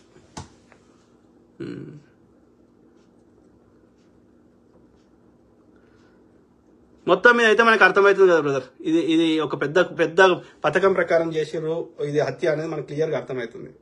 ఇంకా మనం చేయాల్సింది ఏందో ఆలోచించుకోవాలి. ఇప్పుడు పెద్దలందరూ కూర్చోండి, మేధావులు కూర్చోండి, ఆలోచించుకోవాలి. ఇట్లాంటి పునరావృతం కాకుండా ఏం చేయాలి, ప్లస్ ఈ కేసులో దోషులకు శిక్షలు పడాలి. ఈ 2 మన గోల్ మెయిన్. మీ అందరు కూర్చుండి ఆలోచించాలి. కిషోర్జీ, అంటే ఆలోచించడంతో పాటు దాన్ని ఒక కార్యాచరణ పెట్టాలి, కార్యాచరణ కమిటీ వేసుకోవాలి. కిషోర్జీ, ఇప్పుడున్న టెక్నాలజీతో ఫేస్ ను చేంజ్ చేస్తున్నారు. సీసీటీవీ ఫుటేజ్ లో డేట్ చేంజ్ చేయలేడు అని ఎలా నమ్మగలం? అసలు సీసీటీవీ ఫుటేజెస్ అన్ని పోలీసుల కంటే ఎలా ముందే రిలీజ్ అవుతున్నాయి ఏంటి? గుడ్ క్వశ్చన్స్, చాలా క్వశ్చన్స్ ఉన్నాయి. ఇవన్నీ అడుగుతుంటే పోలీసులు సమాధానం చెప్పలేకపోతున్నారు. ఎందుకంటే వాళ్ళకు కూడా తెలుసు వాస్తవం ఏందనేది, బట్ దే ఆర్ హెల్ప్లెస్. ఇక మనని టైం పాస్ చేస్తున్నారు అంతే పోలీసు వాళ్ళు వచ్చి, అంతకుమించి చేయలేదు. కిషోర్జీ ఇంకొక్కటే బ్యాలెన్స్, రేపు ప్రవీణ్ గారికి ఆర్జేవైలో ఇల్లీగల్ రిలేషన్ ఉంది అని చెప్తారు ఏమో. అవన్నీ ఒకవేళ ఉన్నా సరే బ్రదర్, నువ్వు చెప్పినది ఇల్లీగలో లేకపోతే తాగుడో ఇవన్నీ ఉన్నా సరే అది యాక్సిడెంట్ అనడానికి ఏం ఆధారం ఉంది అనేది మన మెయిన్ క్వశ్చన్. వ్యక్తులం అన్నప్పుడు ప్రతి ఒక్కరి లోపల రెండు కోణాలు ఉంటాయి. కొన్ని బలాలు ఉంటాయి, కొన్ని బలహీనతలు ఉంటాయి. ఎవరి జీవితంలో అయినా, నేనైనా నువ్వైనా. కాబట్టి ఇది వాళ్ళ యొక్క క్యారెక్టర్ గురించి కాదు కదా చర్చ. అది యాక్సిడెంటా హత్యనా అంతవరకే మన చర్చ. ఇక మిగతా అన్ని వాళ్ళ పర్సనల్ లెవెల్లో వాళ్ళ బెడ్రూమ్లో ఏం చేసుకుంటారు మనకెందుకు. ఎవరికైనా నేను ఎనీ బాడీ మోడీ ఎంతమంది స్త్రీలని కంగనా రనౌత్తో ఏం చేస్తుండు అనేది మనకు తెలియదు. తెలుసుకొని చేసే అలా పనికొచ్చే విషయం కాదు. కానీ ఇక్కడ మనది అది హత్యనా యాక్సిడెంటా అనేది మన మెయిన్ చర్చ. మందు కొనుక్కున్నాం అవన్నీ కాదు. మందు అసలు ఏమంటున్నావు శివుడు. ఐజీ అంటాడు మీ డౌట్స్ ఉంటే చెప్పండి, దాని గురించి కూడా ఎంక్వైరీ చేస్తామంటున్నాడు. అసలు అతను ఐజీనేనా అంటాడు కానీ అడిగిన దానికి ప్రశ్నకు సమాధానం చెప్పాడు. అంటే క్లియర్గా అర్థమవుతుంది కదా, నాంచి వేస్తున్నారు, దాన్ని తాత్సారం చేస్తున్నారు, టైంపాస్ చేస్తున్నారు. ఎందుకోసం ప్రజల ఆవేశం ఇయ్యాలున్నది రేపు ఉండదు, చల్లబడుతుంది. ఆ తర్వాత కొన్ని రోజులు ఆగి కేసును కొట్టేస్తే అయిపోతుందని వాళ్ళ ఆలోచన. ఎందుకంటే ఇయ్యాలున్న వేడి 10 రోజుల తర్వాత ఉండదు కదా. సో అది వాళ్ళ ఆలోచన. మనం కొట్లాడాల్సింది పోలీసులతోటి కంటే కూడా ఈ ముఖ్యమంత్రితోటి కొట్లాడాలి. సింపుల్. పవన్ కళ్యాణ్ తోటి కొట్లాడాలి, ఉప ముఖ్యమంత్రి తోటి కొట్లాడాలి. ఇది కేసు విచారణ చేయాలని తెలంగాణ ముఖ్యమంత్రితో కూడా కొట్లాడి వాళ్ళ మీద ప్రెజర్ పెట్టమని చెప్పాలి. ఆ మోడీ అమిత్ షా తోటి కొట్లాడి ఎవడి నిర్ణయం చేసే పొజిషన్ ఉన్నాడో వాళ్ళతో కొట్లాడాలి. అధికారులు ఏం చేస్తారు పాపం, నువ్వు నేను ఎంత కొట్లాడినా వాళ్ళు ఏం చేయలేరు కదా. మహా ఏం చేస్తారు, ఇంకా తిక్కలేస్తే రిజైన్ చేస్తే ఇంకొని పెట్టుకుంటున్నాడు. కాబట్టి మనం డెసిషన్ మేకింగ్ వాళ్ళతోటే కొట్లాడాలి. జాయ్ జాన్ అందరు పోయి ముఖ్యమంత్రి ఇంటి ముందర మొత్తం ధర్నా చేస్తే ఏం చేస్తాడు? మనం చెప్పిన అన్నిటికో ఒప్పుకోవాల్సి వస్తుంది. మన డిమాండ్లన్నీ అందుకే అంటున్నాం. మేధావులందరి గురించి ఆలోచించి ఏమేమి డిమాండ్లు ఉన్నాయో అవన్నీ పెట్టి ముఖ్యమంత్రి ఇంటి ముందడికి పోయి ఉప ముఖ్యమంత్రి ఇంటి ముందడికి పోయి మన డిమాండ్లను ఒప్పుకునేదాకా లేవద్దు. సింపుల్. జాయ్ జాన్ ప్రభుత్వ ఒత్తిడి ఉంటే ఆయన ఏమి చేయగలడు, ఏదో ఏజెన్సీ నక్సల్ జోన్లకు ట్రాన్స్ఫర్ చేస్తారని భయం. Correct brother. అందుకే అంటున్నాయి అధికారులని 1% కూడా తప్పు పడతలేదు. వాళ్ళ నిస్సహాయులు. నువ్వున్నా నేనున్నా ఏం చేయలేము. అధికారులు ఉంటే నేను నా భార్య పిల్లల్ని పోషించుకోవాలి కాబట్టి, నాకు జీతం రావాలి కాబట్టి నేనేం చేయగలుగుతా? వాడు చెప్పింది తినాల్సి వస్తుంది. పైవాడు లేకపోతే తీసేస్తాడు, లేదంటే జంగల్లో పారేస్తాడు, లేదంటే చంపిస్తాడు. కాబట్టి మనం కొట్లాడాల్సింది ఎవడు నిర్ణయం చేసే పొజిషన్లో వాంతటి కొట్లాడతాం. మేము పోలీస్ అధికారులతో కొట్లాడతలేం. మేము కొట్లాడేది చంద్రబాబు ముఖ్యమంత్రి గారితో కొట్లాడుతున్నాం, ఉప ముఖ్యమంత్రి గారితో కొట్లాడుతున్నాం, హోంశాఖ మంత్రితో కొట్లాడుతున్నాం. రాష్ట్ర స్థాయి అయినా కేంద్ర స్థాయి అయినా ఎవరు డెసిషన్ మేకింగ్ ఉన్నారో వాళ్ళతో కొట్లాడతాం. అది తెలంగాణ ముఖ్యమంత్రి కానీ, ఆంధ్రప్రదేశ్ ముఖ్యమంత్రి కానీ, భారతదేశ ప్రధాని కానీ వీళ్ళతో కొట్లాడతాం. అమిత్ షాతో కానీ. కింది స్థాయి అధికారులతో మాకు కొట్లాడలేదు. సో అది చాలా టైం అయినట్టుంది, కంప్లీట్ చేద్దామా? శివుడు బి పోస్ట్ మార్టం రిపోర్ట్ వారం పట్టడం వరల్డ్ రికార్డ్ ఏమో అన్న. ఎందుకంటే అవి మారుస్తారు. ఏం మారుస్తారు? అలా యాక్సిడెంట్ కాకుండా వేరే ఏ డేటా ఉన్నా అది దానిలో నుంచి తీసేస్తారు. సింపుల్. కరెక్ట్. నిన్న వచ్చింది అంటున్నాడు. వచ్చిందంటే మళ్ళీ ఏం వివరాలు ఉన్నాయో చెప్తలేడు. ప్రిలిమినరీ వచ్చింది, ఇంకా ఫైనల్ రాలే అంటున్నాడు. ప్రిలిమినరీ ఏముందో చెప్తలేడు, ఇక ఫైనల్ రాదే. అంటే ఈస్ డూయింగ్ టైం పాస్. శ్రీనాథియన్ కామెడీగా చూడు బ్రదర్, వాడు బీజేపీ ఆర్ఎస్ఎస్ అంధభక్తున్నాడు, విద్వేషపురుగున్నాడు. ఎంత గలీజ్గా కామెంట్ పెడుతుండో చూడండి.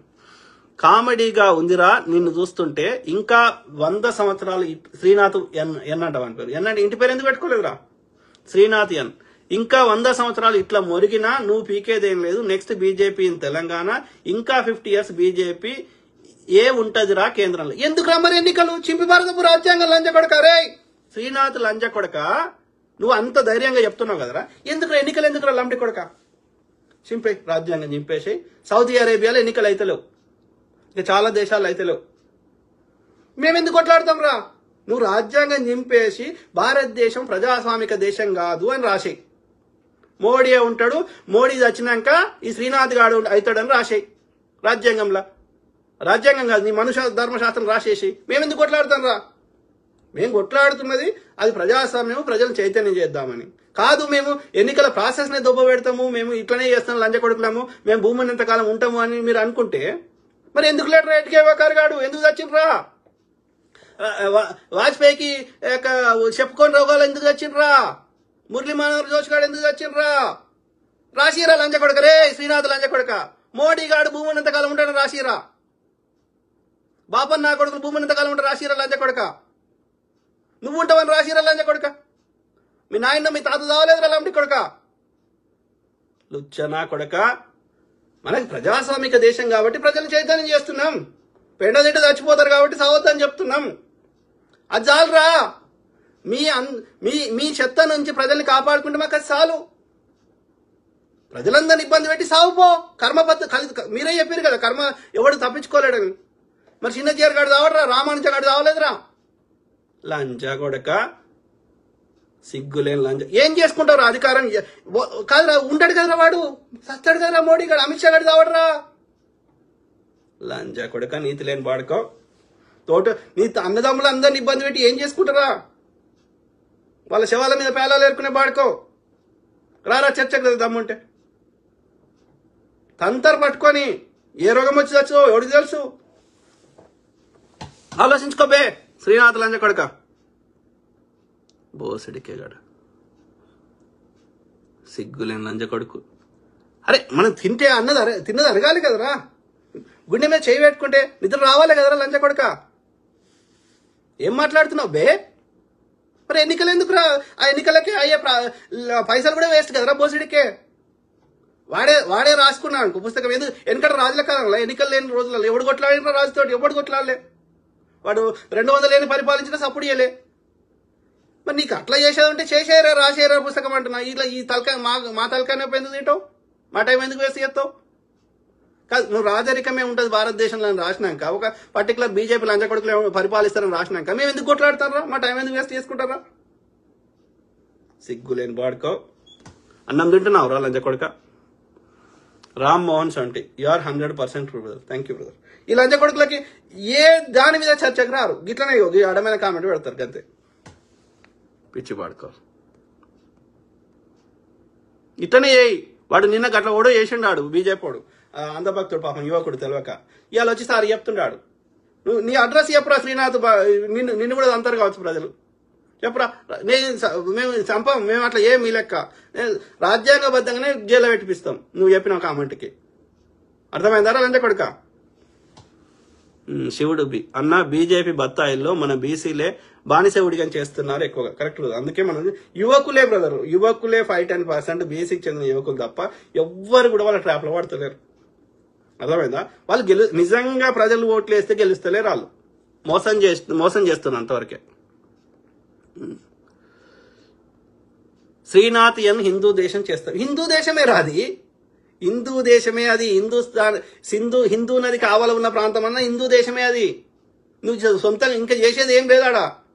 హిందూ దేశంలో ఏ మతాన్ని ఏ ఆచారాన్ని పాటిస్తుందో అది హిందూ దేశమే. అర్థమైందా? నువ్వు చేసేది ఏం లేదు. నీ విదేశీ ఆర్య బ్రాహ్మణులని తన్ని ధర్మేశుడే. అర్థమైందా? గోల్వాల్కర్, ఎడ్గేవాకర్ ఎట్లా చచ్చారో మీరు ఏ పర్షియా దేశం నుంచి వచ్చారో అడిగి పోవాల్సిందే. సనాతన ధర్మాన్ని బోధిస్తున్న వాళ్ళంతా అది ఆల్రెడీ హిందూ దేశమే. నువ్వు ఇంకా చేసేది ఏం లేదాడా. అర్థమైందారా? చూపెట్టరా రే శ్రీనాథ్ లంచ కొడక. రామాయణంలో ఎక్కడైనా హిందూ శబ్దం చూపెట్టరా, వేదాల్లో చూపెట్టరా హిందూ శబ్దం. అది మన భారతదేశంది కాదు, పర్షియాది. సంస్కృతం ఈ దేశంది కాదు, పర్షియాది. అది ఆల్రెడీ హిందూ దేశమే, ఇంకా చేసేది ఏం లేదాడా. పిచ్చి నా కొడుకు శ్రీనాథియన్. నీకు ఏం తెలుసురా? సెక్యులరిజం అంటే ఏందిరా? అన్ని కులాల వారు, అన్ని మతాల వారు వాళ్ళకి నచ్చినట్టు ఉంటారు అంటే ఏమర్థం రా? చెప్పురా లంచ కొడక రే. వెనకట ఈ యొక్క ముస్లిమ్స్, క్రిస్టియానిటీ రాకముందు వెనకట ఈ సోకాల్డ్ యొక్క సనాతన ధర్మాన్ని ఓడి పాటించలే. కానీ నీ యొక్క అడ్డబొట్టలు, నిలుబొట్టలు కొట్టుకోలేదురా, ఆల్వార్ నయనారు కొట్టుకోలేదురా, హిందూ రాజులు యుద్ధం చేయలేదురా.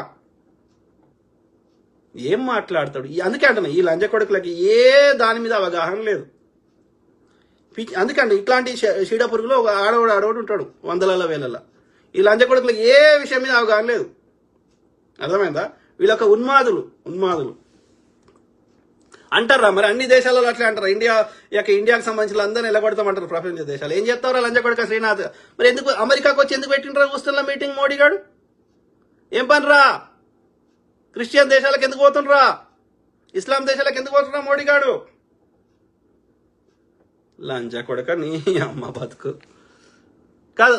అమెరికా యొక్క మరి క్రిస్టియన్ దేశాలలో తయారు చేసిన ఈ యొక్క వాట్సాప్లు, ఈ యొక్క గూగుల్లు, ఈ ఫేస్బుక్లు ఎందుకు వాడుతున్నారా శ్రీనాథ్ బత్తాయిగా? లండి కొడక. సెక్యులర్ అంటే అది భూతపాదం కాదురా. అందరం మంచిగా అన్నదం లెక్క బతుకుదామని చెప్పడం. రామ్మోహన్ సంటి మరి మొన్న మోడీ గాడు రంజాన్కి అందరికి ముస్లింలకి కిట్లు ఇస్తా అంటాడు, అస్సాంలో బీఫ్ వంచుతా అంటాడు. మరి మళ్ళీ వాడు ఇప్పుడు వచ్చేసి ఇట్లా మాట్లాడుతున్నాడు. అమిత్ షా గారి కొడుకు అక్కడిక్కడ సౌదీ దుబాయ్ వాళ్ళతోటి వ్యాపారాలు చేస్తున్నాడు. ఏం మాట్లాడతారు రైడు ముండ కొడుకు. Correct brother. ఆ శ్రీనాథ్ గారి లాంటి వాళ్ళు ఎడినా కొడుకులు ఉన్నారు. ఇంకేమంటున్నారు? జాయ్ రాజుగారు మీ విలువైన సమయం మా కొరకు కేటాయించినందుకు చాలా ధన్యవాదాలు. Joy John. Thank you brother. Thank you to everyone. Okay, చేద్దాం, మనం కష్టపడదాం. మనము శివుడుబి రాజన్న, మీ దేశ ప్రేమకి జాతిపై ఉన్న కేర్కి సలాం అన్న. Thank you brother. ఎవరు? Krupavarapu Gundupu super message sir. Thank you brother. Thank you. చేద్దాం, చాలా టైం అయినట్టుంది, కంప్లీట్ చేద్దాం. సో అది మిత్రులారా, ఐ కీప్ టాకింగ్, మాట్లాడుతూనే ఉంటా. ప్రతి అంశం మీద అవగాహన చేస్తా, దాంతో పాటు మీ తరఫున వాయిస్ ఇస్తా. అట్లనే మనకి శాతనైనంత కొట్లాడదాం. ఓకే, ధైర్యంగా ఉండాలి. ఒక ఐకమత్యంగా ఒక కార్యాచరణ ప్రకారం మనం ఒక ప్రణాళిక ప్రకారం ఇట్లాంటి పునరావృతం కాకుండా ప్రజల్ని చైతన్యం చేయడంతో పాటు మనము ఇంతకుముందు మనం ఇప్పుడు గతంలో మెన్షన్ చేసినవన్నీ చేసుకుంటూ వద్దాం. డే టైంలో ట్రావెల్ చేయండి. ఓకే, అట్లనే ఒక మంచి బందోబస్తున్న వెహికల్ అవ్వండి. ఎవరైతే థ్రెట్ ఉండే అవకాశం ఉంది అనిపించిన వాళ్ళు, అందరికీ ఉండదు. ఎవరైతే ఇంతో అంత పేరున్న వాళ్ళు, ఇంతో అంత పాపులారిటీ ఉన్న వాళ్ళు, ఇంతో అంత బీజేపీ తప్పిదాలను ప్రతిరోజు అనినిత్యం బయట పెడుతున్నారు. సో అట్లాంటి వాళ్ళు కొంచెం ఎక్కువ ఏమంటారు ప్రొటెక్షన్ తీసుకొని 4 ఆర్లు మంచిగా వెహికల్లో పెట్టుకొని 4 దోస్తులు కలిసిపోతే డే టైంలో ఇట్లాంటి అయ్యే అవకాశాలు ఉండి, అయినా మనము దాన్ని అప్పటిదప్పుడు మనం నివారించుకోవడానికి అవకాశం ఉంటుంది. దాంతోపాటు ఈ కార్యాచరణ కింద ఫండింగ్ ఏర్పాటు చేసుకొని ఒక బాక్సర్ లాంటి, ఇప్పుడు మహేష్ బాబు పెట్టుకుంటాడు కదా బాక్సర్లని, అట్లాంటి వాళ్ళని 4 పెట్టుకోవడం తప్పలేదు. ఒక కామన్ పూల్ ఫండ్స్ కలెక్ట్ చేసుకొని ఇన్ని చేసినాక ఏం చేస్తాడు? ఏం చేయలేడు. అర్థమైందా? చేద్దాం. సో విజయ్ మంచాల సూపర్ అన్న. Thank you. సో ఎవరు? శివుడు జై భీమ్ జై భారత్ అన్న. జై భీమ్ జై భారత్. గంతే. శ్రీనాథ్ అనేటోడు బూతులు మాట్లాడు తప్ప, నేను చదువుతలేను, బూతులు మాట్లాడు తప్ప వాని లోపల విషయం లేదు. నేను ఇన్ని అడిగినా, ఇన్ని తిట్టినా, నేను అడిగిన దానికి ఒక్కదానికి సరైన సమాధానం చెప్పే పరిస్థితి లేదు. ఎప్పుడు బూతులు వస్తాయానికి? వాని దగ్గర సమాధానం లేనప్పుడే వానికి ఫ్రస్ట్రేషన్లో బూతులు వస్తున్నాయి. అంతకుమించి వాని దగ్గర విషయం లేదు. గంతే, సింపుల్. ఆ శ్రీనాథ్ అనేటోడు భూమికి భారం. Steven Madaraboina. Hi sir, I'm from Mumbai. Hi brother. ఎవరు? మిట్ట గడుపుల రాము. మీరు ధైర్యం చేసి ఎన్నో అడుగులు సమానత్వంకై పోరాటం చేస్తున్నారు. చేద్దాం బ్రదర్. కాదు, ఎవరిది వాళ్ళు సెల్ఫ్గా ఆలోచించుకోండి. ఒక 100 ఏళ్ల కింద పుట్టిన వాళ్ళు ఇవాళ ఎవరన్నా బతుకున్నారు ఆ భూమి మీద అంటే? ఏదో ఒక రోజు ఈవెన్ 100 మందిని చంపినోడు ఎవరైనా బతుకున్నాడా ఇవాళ భూమి మీద అంటే? మనందరం ఏదో ఒక రోజు పోతాం. మనం ఎంత కాపాడుకున్నా పోతాం.